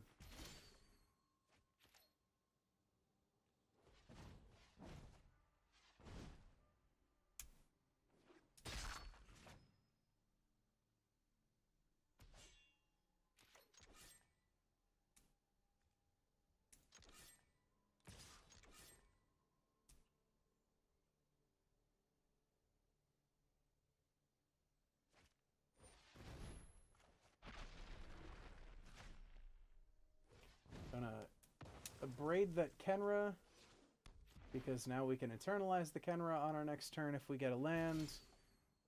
Bye-bye, Jared, off the podium indeed. Let's try to internalize this Kenra. They probably have another counterspell by now, but maybe, well, this also means, this could mean a lot of things. Another seal away, that's unfortunate. But that's 2 cast out, 2 seal away. Strike him when he is weak. Strike hard, strike fast, no mercy, sir.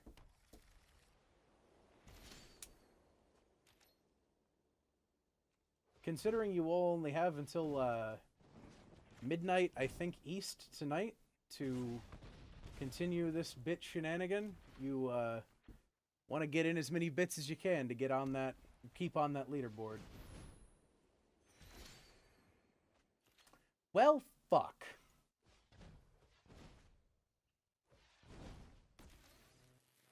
Your loyalty has been noted. They're coming for the throne, Natalie. They're coming for the throne.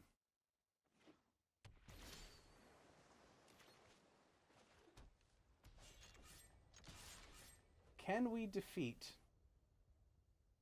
Can we defeat? Probably not now.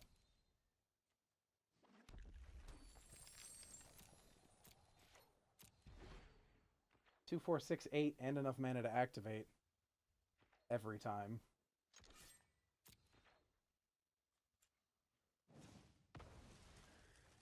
So we'll start.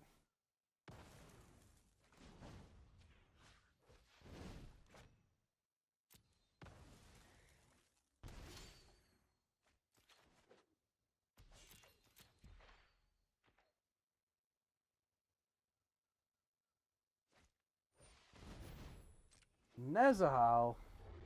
Shit. That's not great.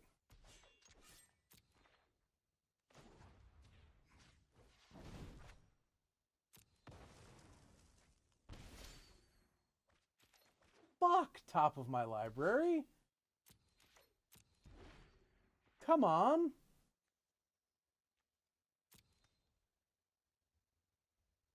What gives, top of the library?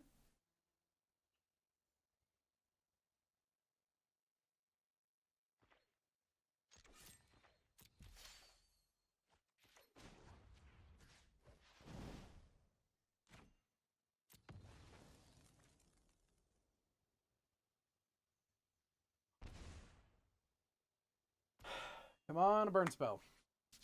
Come on, a burn spell, and them not having a counter spell. Which seems pretty unlikely, but come on, a burn spell, and them not having a counter spell.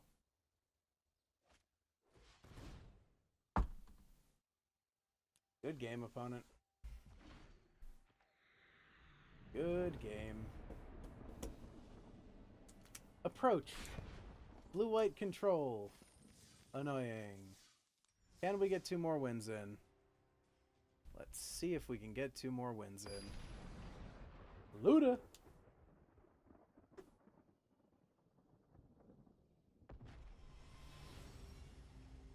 Okay, it does things. It's got 2 Hazarets, which is always annoying, but it does things. Hello, opponent.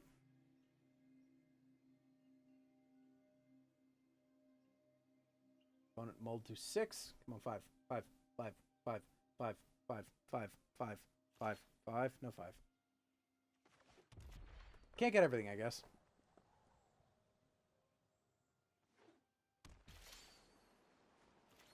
I'll take opponent playing a tapped land, though. Even if it is blue-white control again, annoyingly. We dodged it for 5 games, and now it's probably going to be blue-white control, blue-white control, blue-white control to round out the rest of this quick queue. Where's your Syncopate? Or your Essence Scatter? So now it's going to be Seal Away. Seal Away. Merfolk Trickster. Interesting. Didn't see that coming. Did not see that coming. Yep, and to Seal Away.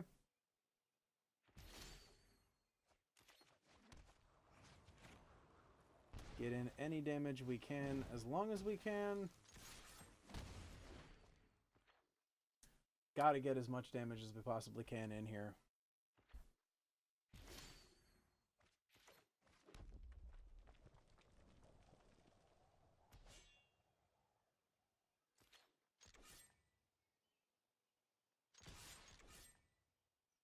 You have the seal away?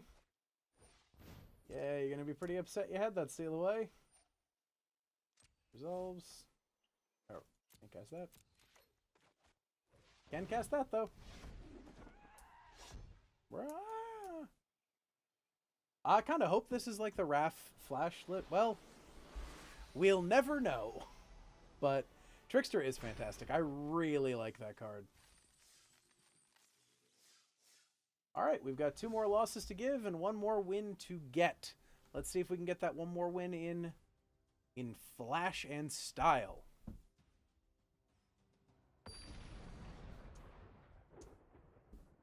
Because we're also getting close to gold 1 again, which would feel pretty cool considering we fell down to gold 3 at a point. Alright, it Magma Sprays, it Lightning Strikes, it On-Crop Crashes, and it Ferocidons. We're on the play that's not ideal, but it does something. It has a plan, and if Max taught us anything we were learning to play Mono Red, it's that if you have a plan, you are more likely to succeed.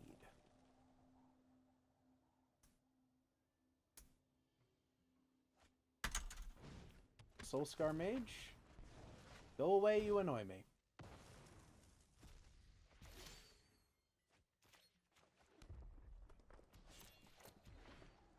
Let's play the let's answer our opponent's shit game. Lava Runner? That's fine. I lied about the answering of the opponent's shit. We'll just play a Ferocidon. Now, if they have a burn spell, if they're... Nope, they have their own Ferocidon. That's gonna be fine. Because we have...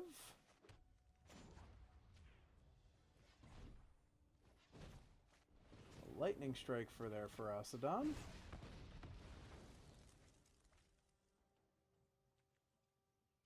Don't want to Lava... or Magma Spray their Lava Runner. That's fine. Fine and dandy there. We are dandelions.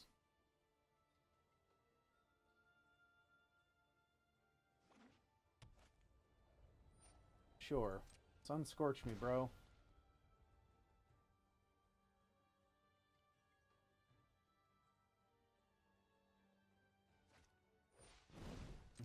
That is fine.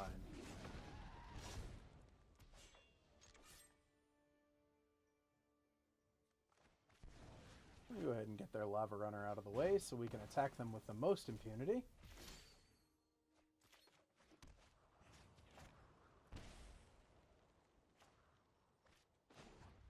Colorless, colorless. 1. Yep. Take the hit from Ferocidon, but attack for 8.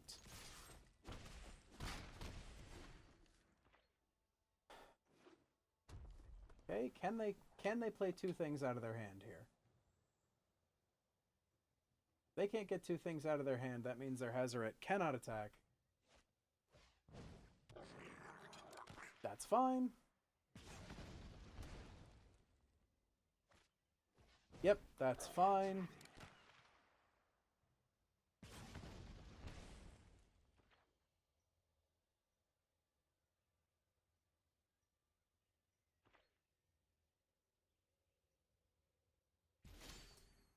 Because they're just dead to our Ramanop Ruins activations.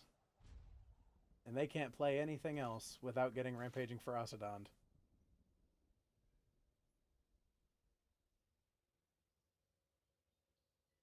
Fine. That is fine.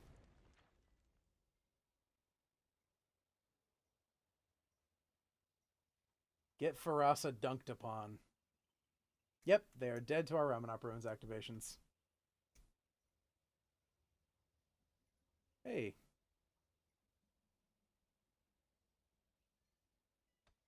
Dead, dead, dead, dead, dead, dead, dead.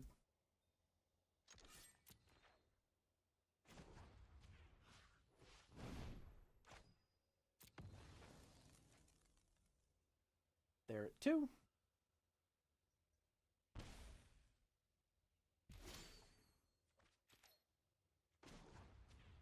And they're dead. And we go 7-1 in this quick constructed queue. Get a quick, get an 8-game 1,000 gold. So we net 500 gold for our trouble. We also get for our reward, our eternal reward.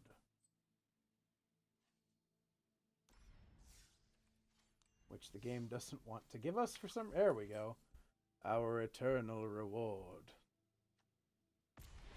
We get a Golden Guardian, and then we get some Vault Progress with a Riddle Form and a Deep Root Elite.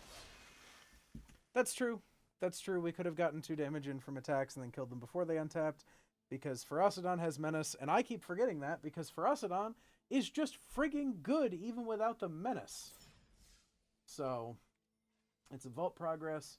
Still very far away from a Vault, but we are now up to 11,000 gold. Let's run it back another quick constructed with Hazoret, Hazaragro.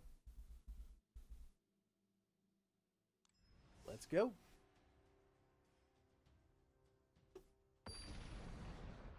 Goris. Plus, if we can keep this up and do another 7-win run, we will have made it back to Gold 1. Hello, opponent.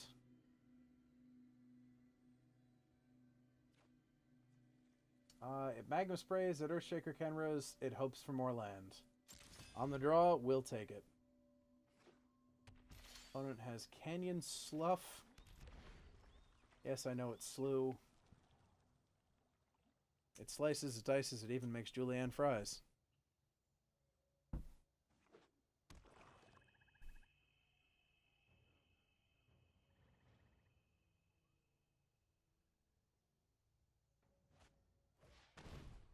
Tormenting Voice? Okay. Haven't seen that cast ever.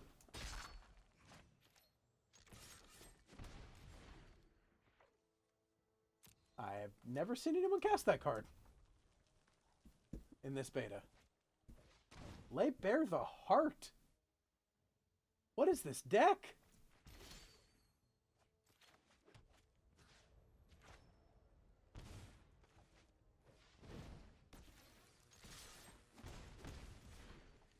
I mean, cool idea. Really cool idea, actually. It's like black-red control, maybe? A lot of burn spells in this format. Maybe there's another Lay Bare the Heart in there? Little Kalima.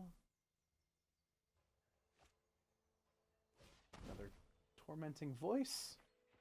What kind of graveyard shenanigan are we on about here?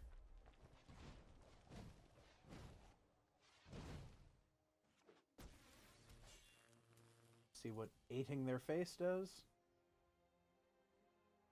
Or 5ing their face again. Because, yep, there's a burn spell.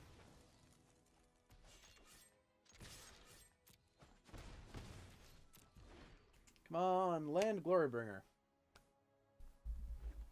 Yeah, Angrath is kind of what I'm expecting here. Especially now they're on 5 mana and could cast him. Angry Pirate Debt. Or also Sweltering Suns.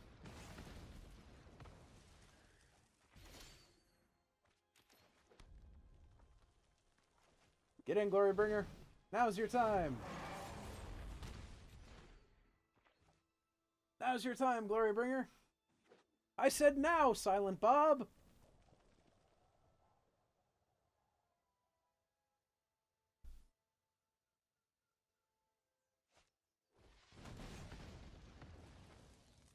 I said now, Silent Bob.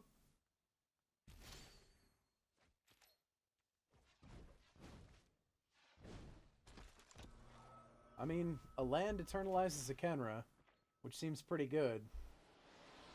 Or... I mean, there are a lot of removal spells, so playing black-red removal spells is pretty alright, I guess.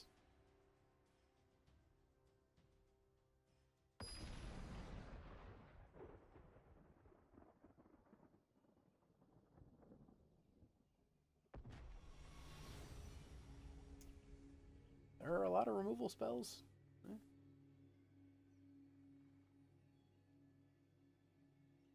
Black-red removal spells apparently doesn't make a deck, though. Okay, it kills a lot of things. Doesn't cast on... We're on the draw, though. Yeah, sure, we'll draw another land in time for Oncop Crasher. Or we won't. Oh, we can't beat Harsh Mentor. Harsh Mentor too strong! Killing that Kamina Speaker before it can do anything else or get any larger. This is going to be the game of keep their merfolk off the table. Oh, Hinterland Harbor. Oh, that's going to hurt. That's going to hurt. Sorry, bud. Sorry, bud.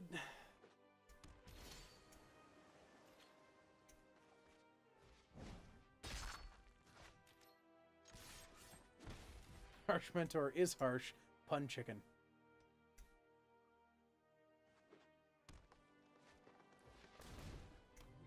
Jade Guardian, you say? Justice X-Proof, right? Yeah. So we'll go ahead and just put an on-crop crasher at it. Normal attack. Sure. That's fine.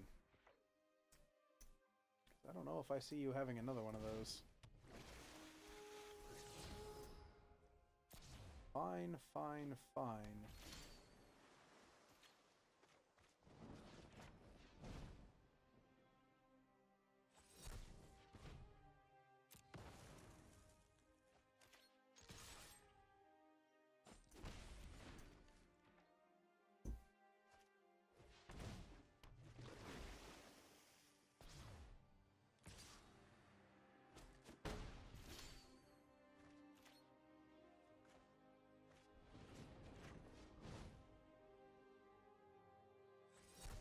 Wow!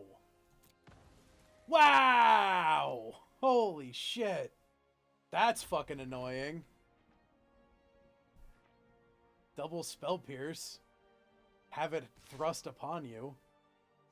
No blocks. That's fucking frustrating.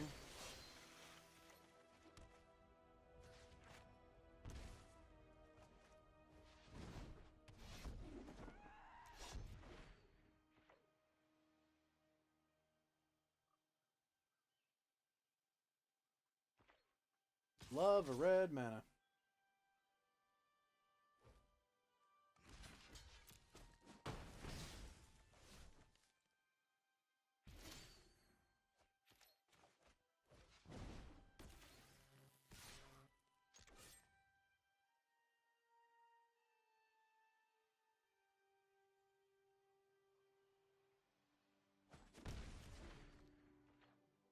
Alright, that was the last turn we could just sort of attack with impunity.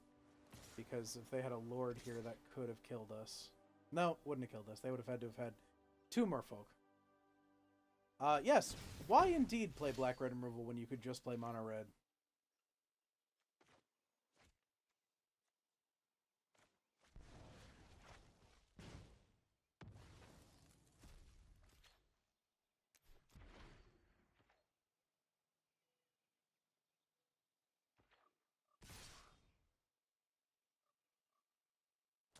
This smells like Dive Down to me. Nope.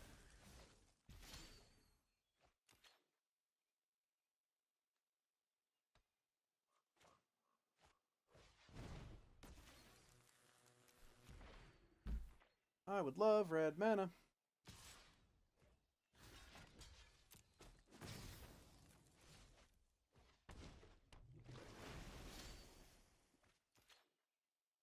You have got to be fucking kidding me!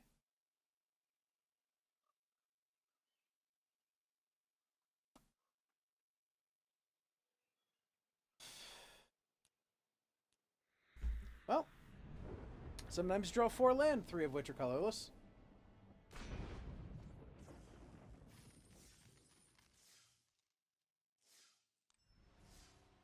That's kind of painful. Carvalho. Marcio Carvalho? Pro Tour player Marcio Carvalho? This does stuff, and it casts almost every card in the hand, so I'll take it. Hello, Carvalho. Whatever hello is in Portuguese, I don't actually know.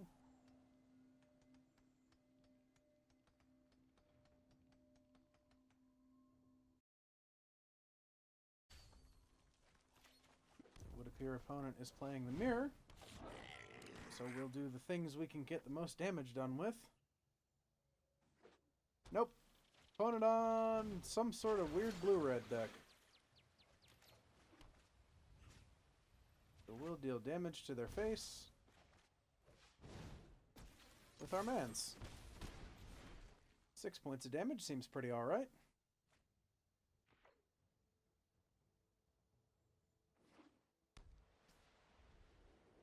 Okay, they're Jeskai.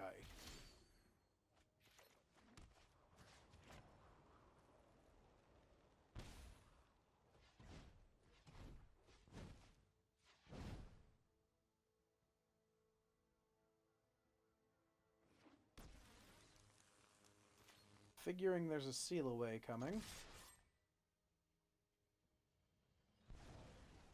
Called Magma Spray. And now is there a seal away coming? Nope. Alright. Still feeling kind of alright. Because we're Land Glorybringer, they do anything, it doesn't really matter. They still don't have Settle the Wreckage mana. Oh, we didn't get the Land Glorybringer, but we did get another on-crop. Okay. So they're just going to take 5. And if they tap to do anything that doesn't gain them life, we kill them with Lightning Strike.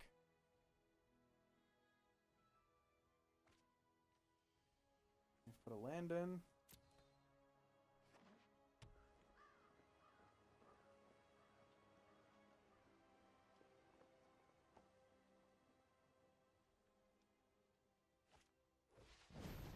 Oh, good.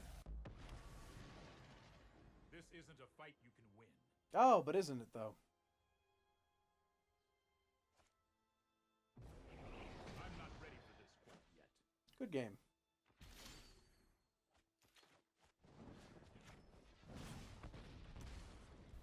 Good game, opponent. Jeskai control apparently not quite there. We'll echo Palatine's comment, why play black-red removal when you can just play mono-red removal? Why play Jeskai when you just play blue-white?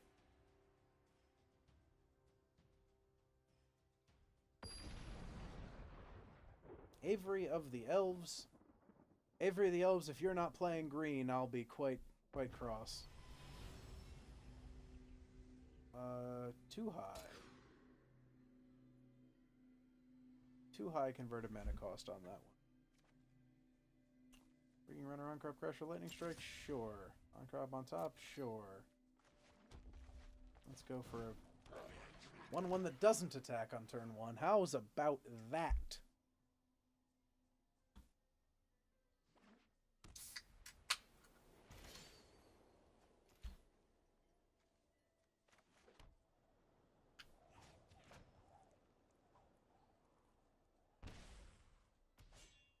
Avery of the Elves.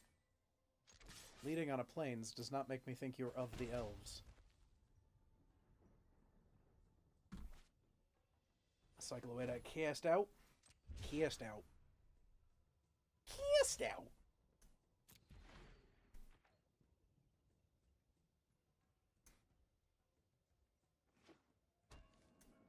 ISO Chapel A.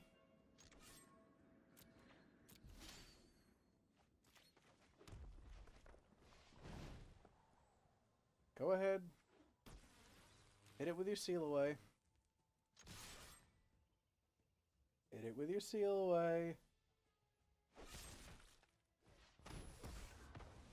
Cast down. Things have been cast out and down. The jig is up. And gone.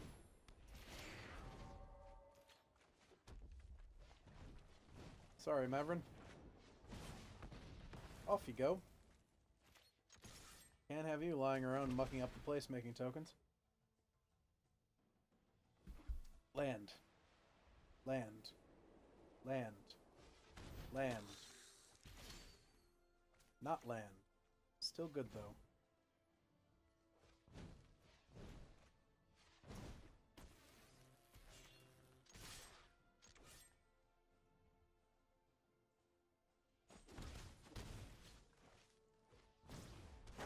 That's fine. I'm completely alright with that. Yuck. Bah, Legion's Landing. Bah!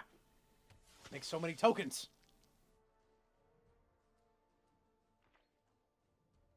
I'll have lifelink. Bah, bah. Bah, bah. Stupid tokens. Yep, flip your Legion's Landing. What does that cost? 3? 2 and white? 2 and white.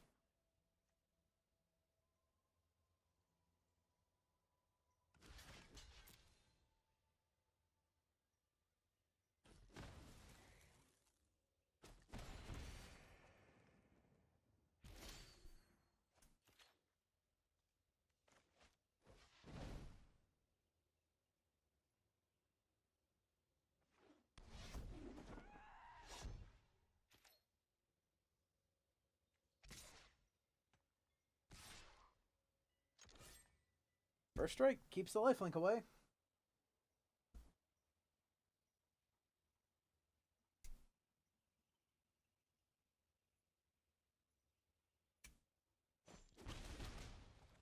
That's fine. Go ahead, make you another man's. Sense Vampire Lord incoming. Yep, I sense Vampire Lord incoming.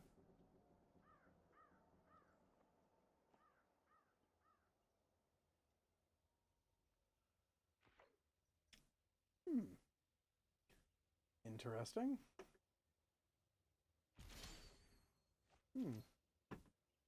This will do us well.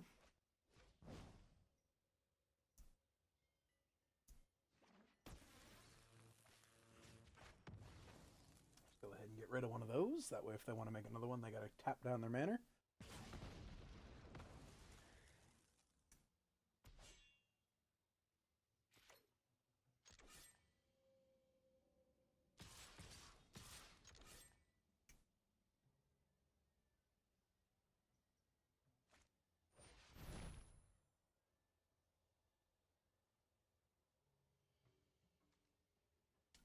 I knew they were running Cast Out. Well, it wouldn't have mattered because they could have done it anyway. That's fine. Cast out my Hazoret.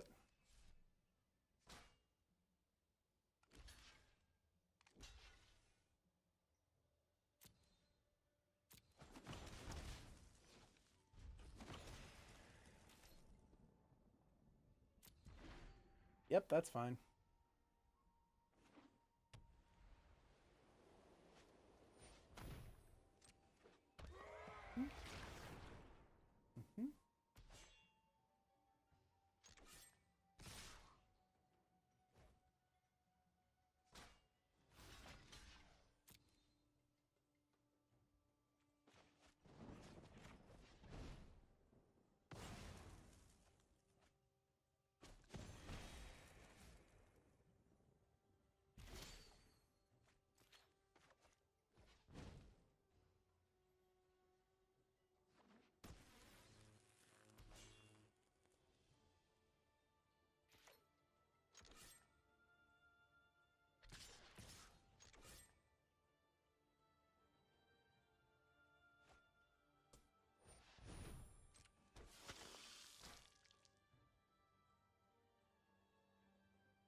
Flip to Danto makes this game a lot different than I would have preferred it to have been, but we'll get there.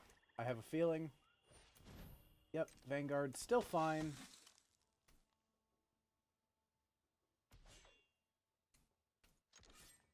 Go ahead. Go ahead.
Okay. Still a lot of things we could draw here that win the game. Hazaret comes to mind. Oh! Chain Whirler's a fucking beating. My god! Is that Chain Whirler's music?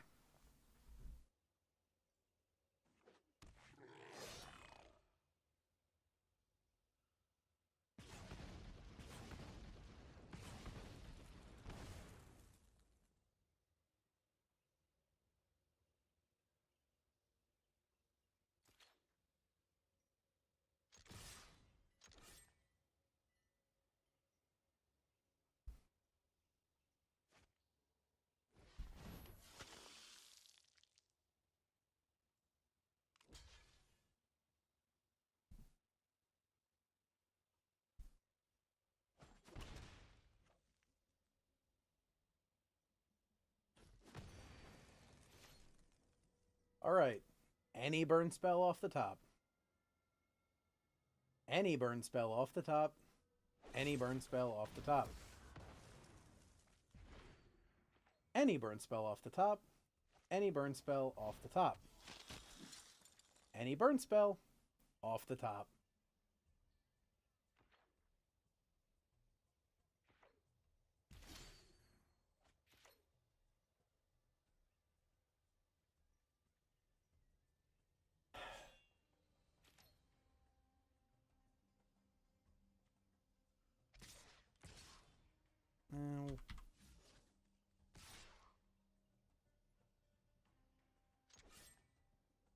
This way, if they want to kill it, they have to make a lifelinker.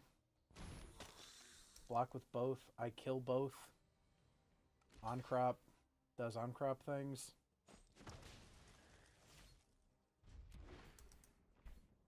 Any burn spell off the top. Any burn spell off the top.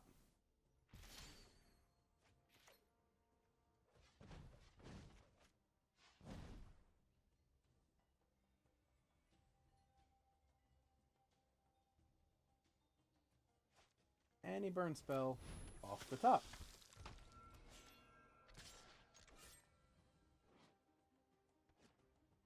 At least they can't activate Adanto anymore. Any burn spell off the top. Any burn spell off the top. Alright. Got the win that takes us back to gold 1. Woohoo! We got back to gold number 1, folks. Hurrah! Hooray! Hip hip. Hooray! Hip hip. Hooray! Hip hip. Hooray!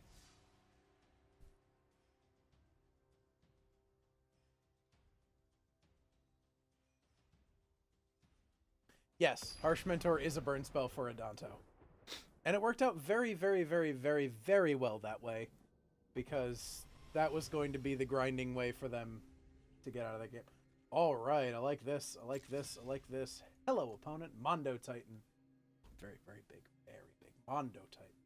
Mondo Titan has mulligan to 6. Has mulligan to 5. Has mulligan to concession? No.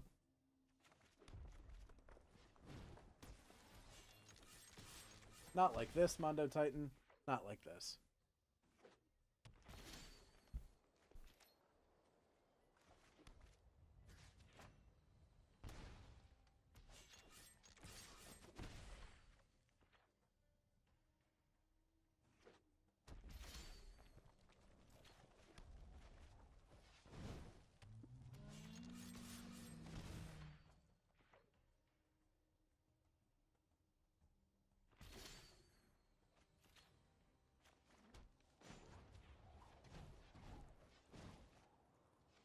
Five is the magic mulligan. You pretty much stop mulliganing at 5.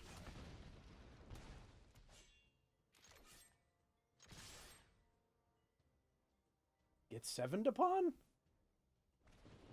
Get lightning struck. Still kind of alright with that.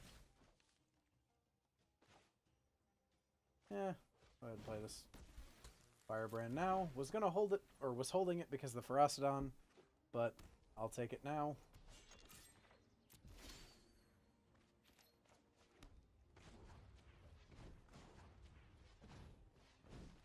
crash. Canra.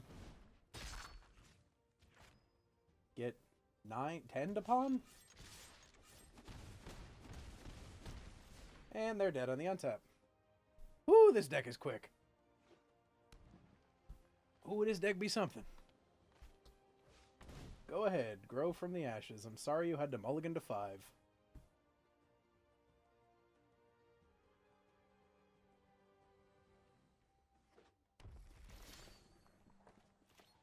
Get Lannery stormed upon.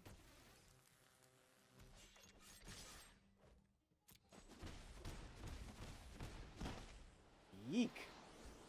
Yeet, as the children say.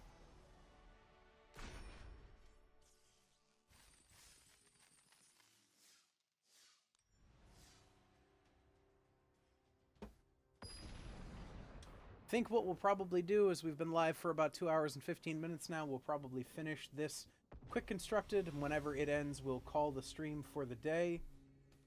Well, if they don't kill the firebrand, it gets us a rigging runner. But go ahead, sure. As we can cast every spell in our hand. But yeah, I think we'll probably call the stream for the day after we get through this quick constructed, which will be calling streams for the week. So anybody that wants to put themselves in to be the bit champion for the week, currently held by Reura at 753 bits donated this week. Thank you very much. It is appreciated. Followed second by Palatine, followed third by the Siege Tank, who, if I heard him correctly earlier, is currently off trying to get Platinum promotion in Heroes of the Storm Hero League. Congratulations, sir, on that. I hope it goes well for you.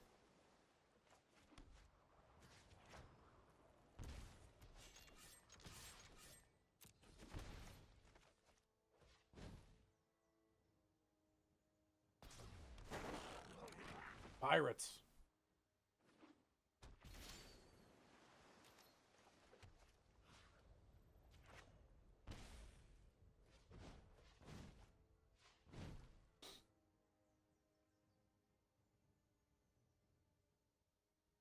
Counterspell? Counterspell. That's fine. There is literally another one where those came from. Counterspell?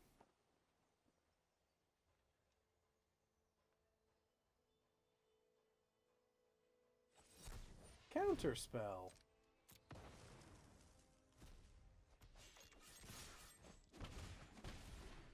Alright, we've dealt half their life total in damage to them. They can't keep having counterspells. Well, I mean, they can keep having counterspells. But they shouldn't.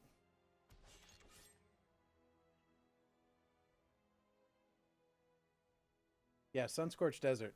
That uncounterable damage means a whole lot.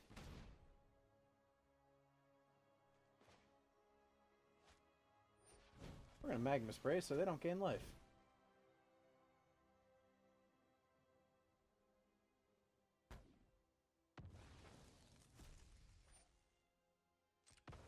Fizzle that Moment of Craving. And attack them for 1.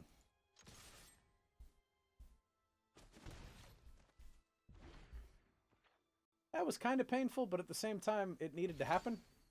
There we go. Go ahead and move to the combats. Be a combat wombat.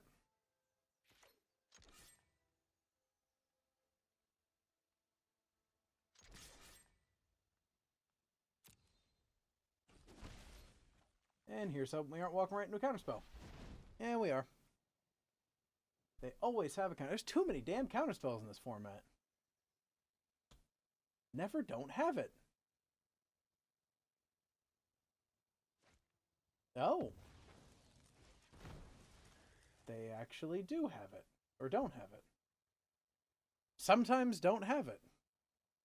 Always thought it was never don't have it. Sometimes don't have it.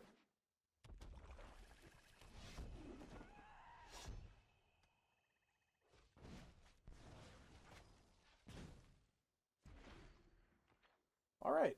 Now Hazoret can attack. Pretty much no matter what we draw. And I hope they have Scarab God here.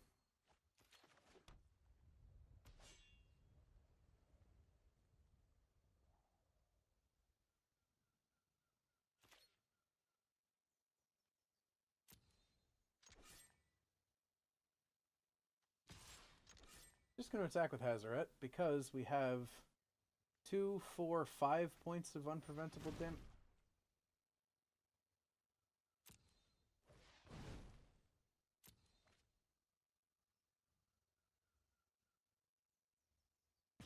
Well, that undoes the life gain from Vraska's Contempt, at least.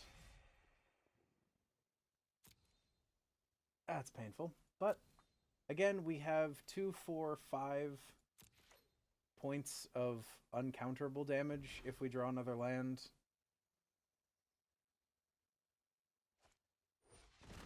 Yep, that's fine. Scarab God.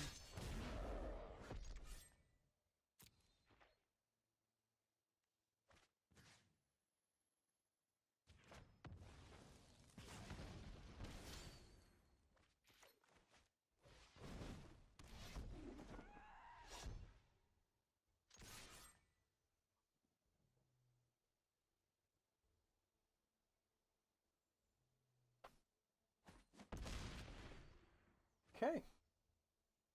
So, unless they have another Vraska's Contempt, or the Hunger one,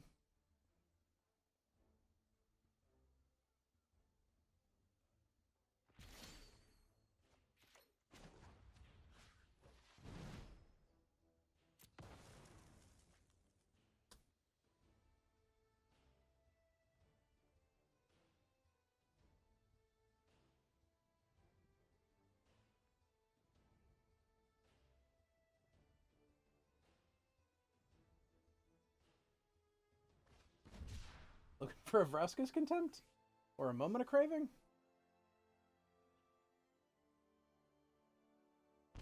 Yeah. We beat the Blue-Black Menace. Which I realize is a lot less of a menace now than it used to be, but it used to be a real big menace, and I hated playing against it, so... Alright. 5-1, feeling pretty alright. Can we 7-1 this one as well? Can we get 2 7-win quick constructed queues in a row? I hope so, that'd be nice. Cactar! Hello, Cactar, my old friend. I've Cactatar with you again. Ooh, 2 Lannery Storms? Yeah, why not? Got haste. Haste. It could happen.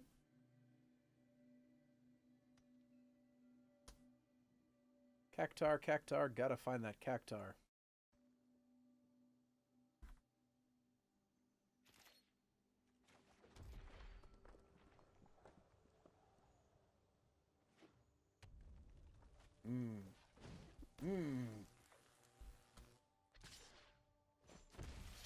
That is fine.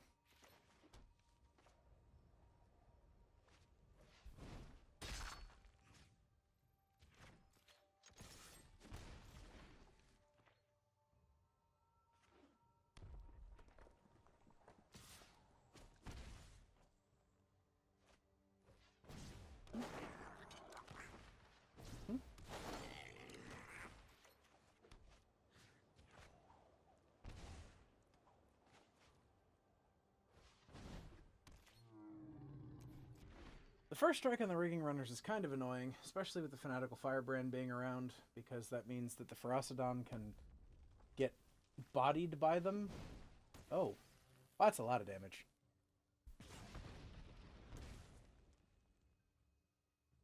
See, now that's a lot of damage. Petit Dimanche. Okay.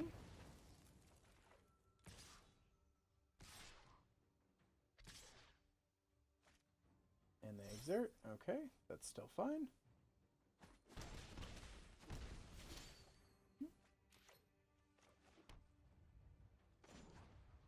This is going to hurt a bit, but...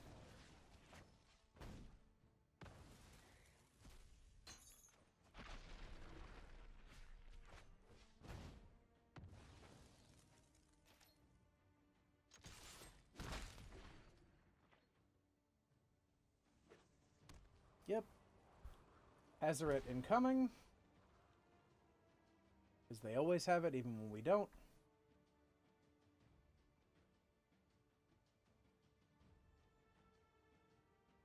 Oh, maybe they don't have it. They didn't have it.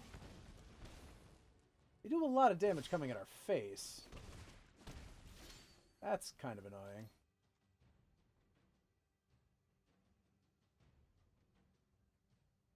It's actually really annoying.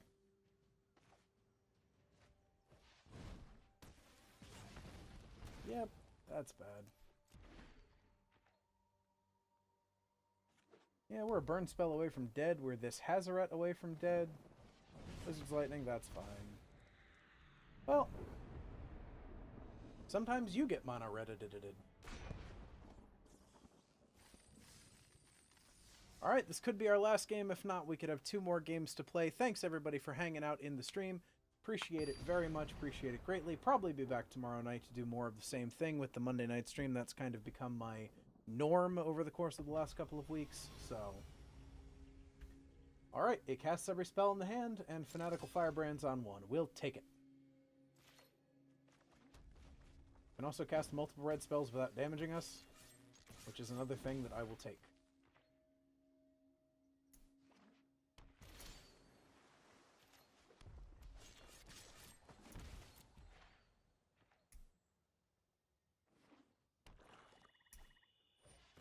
Dusky Z.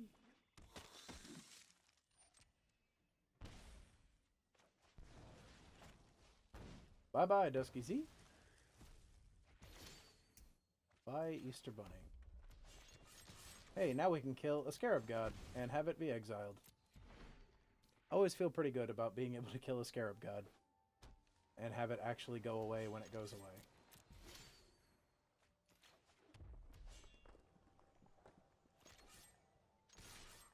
Alright, we got him on that 15-turn clock again, Josh.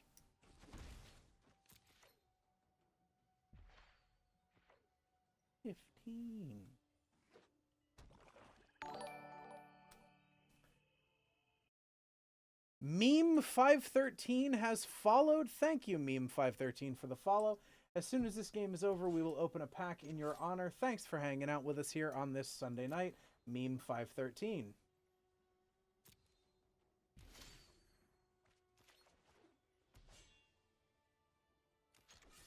We're on the 3 land in a row off the top here. Feels kind of annoying, but again, we can still push in damage. We are still pushing in damage every single turn, so there we go. Nothing for them to Field of Ruin, because we've just played 5 basic mountains.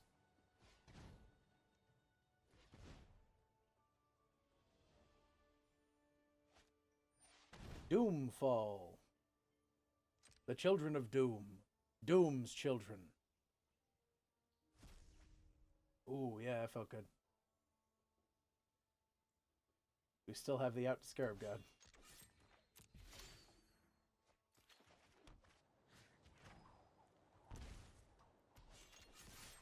Accelerating our clock a fair bit there. That extra point of damage. 1/1 beats indeed. Arch of Orazka. I feel like they could be building to Nezahal, which would actually be incredibly disruptive for us. Shart, of course. Go right ahead. Discarded Dusky Z.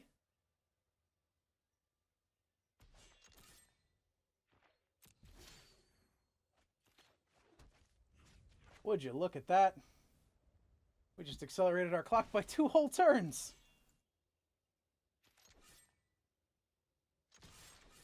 Fanatical Firebrand. He's going the distance. He's going for speed. Yep, and they're hardcasting Hieroglyphic Illuminations. They're digging. They are digging.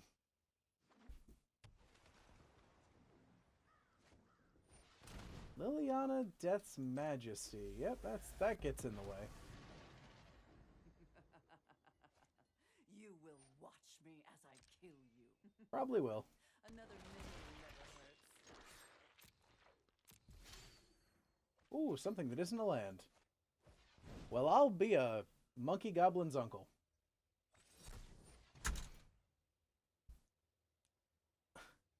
He's not going for speed. Well, we have enough mana to... Actually, we have enough mana to eternalize this Kenra right now. Which very much changes our clock.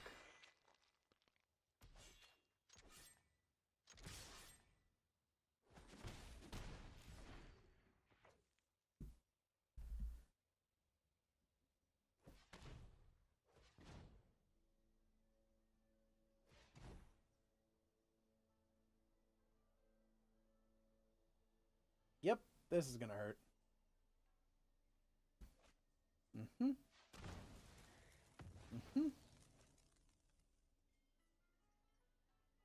There's a part of me that's very much alright with this. There's a part of me that is not. Part of me that is the part of me that gets to draw more potentially non-land things. The part of me that isn't alright with it is the part of me that is probably just going to get in some way blown out by Nezahal or something here. Death is ever present.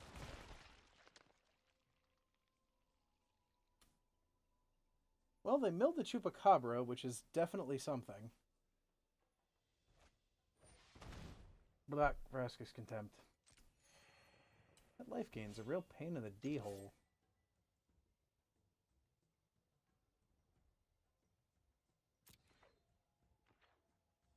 Well, let's burn out one of these just in case.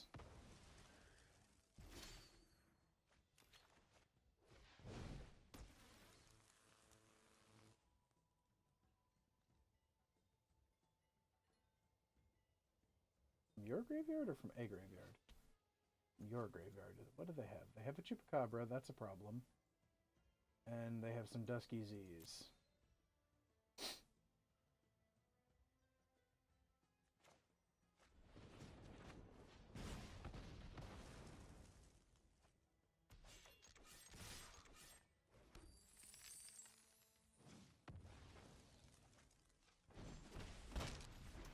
Alright. Burn Spell off the top. Dragon off the top. On Crop off the top.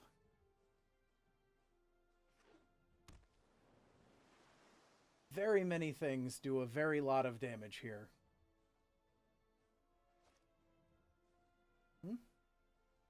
Ravenous Chupacabra.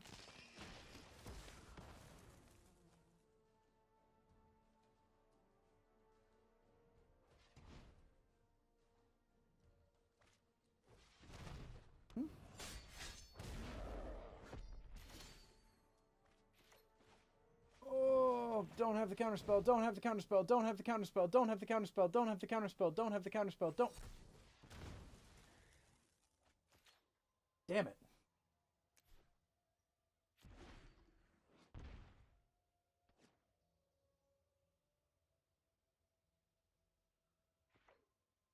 Come on, you gotta do it. Gotta do it, because we gotta open a pack of memes. Well, a pack 4 memes, that is. Blech, Champion of Wits. Blech. Terrible. Now there's like no way they don't have the counterspell.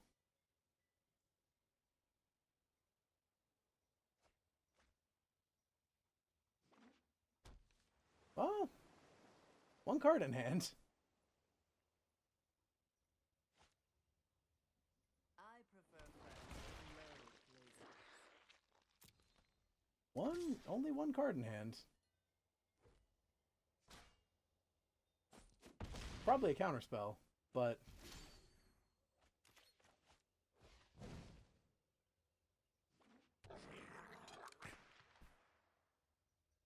now they'll have everything. We've given them an extra turn. We're doomed. We're doomed and we're damned. Now they've got everything. They can activate Scarab God. They can draw cards with Arch of Araska. Bonk. Yeah. This is bad. This is not great.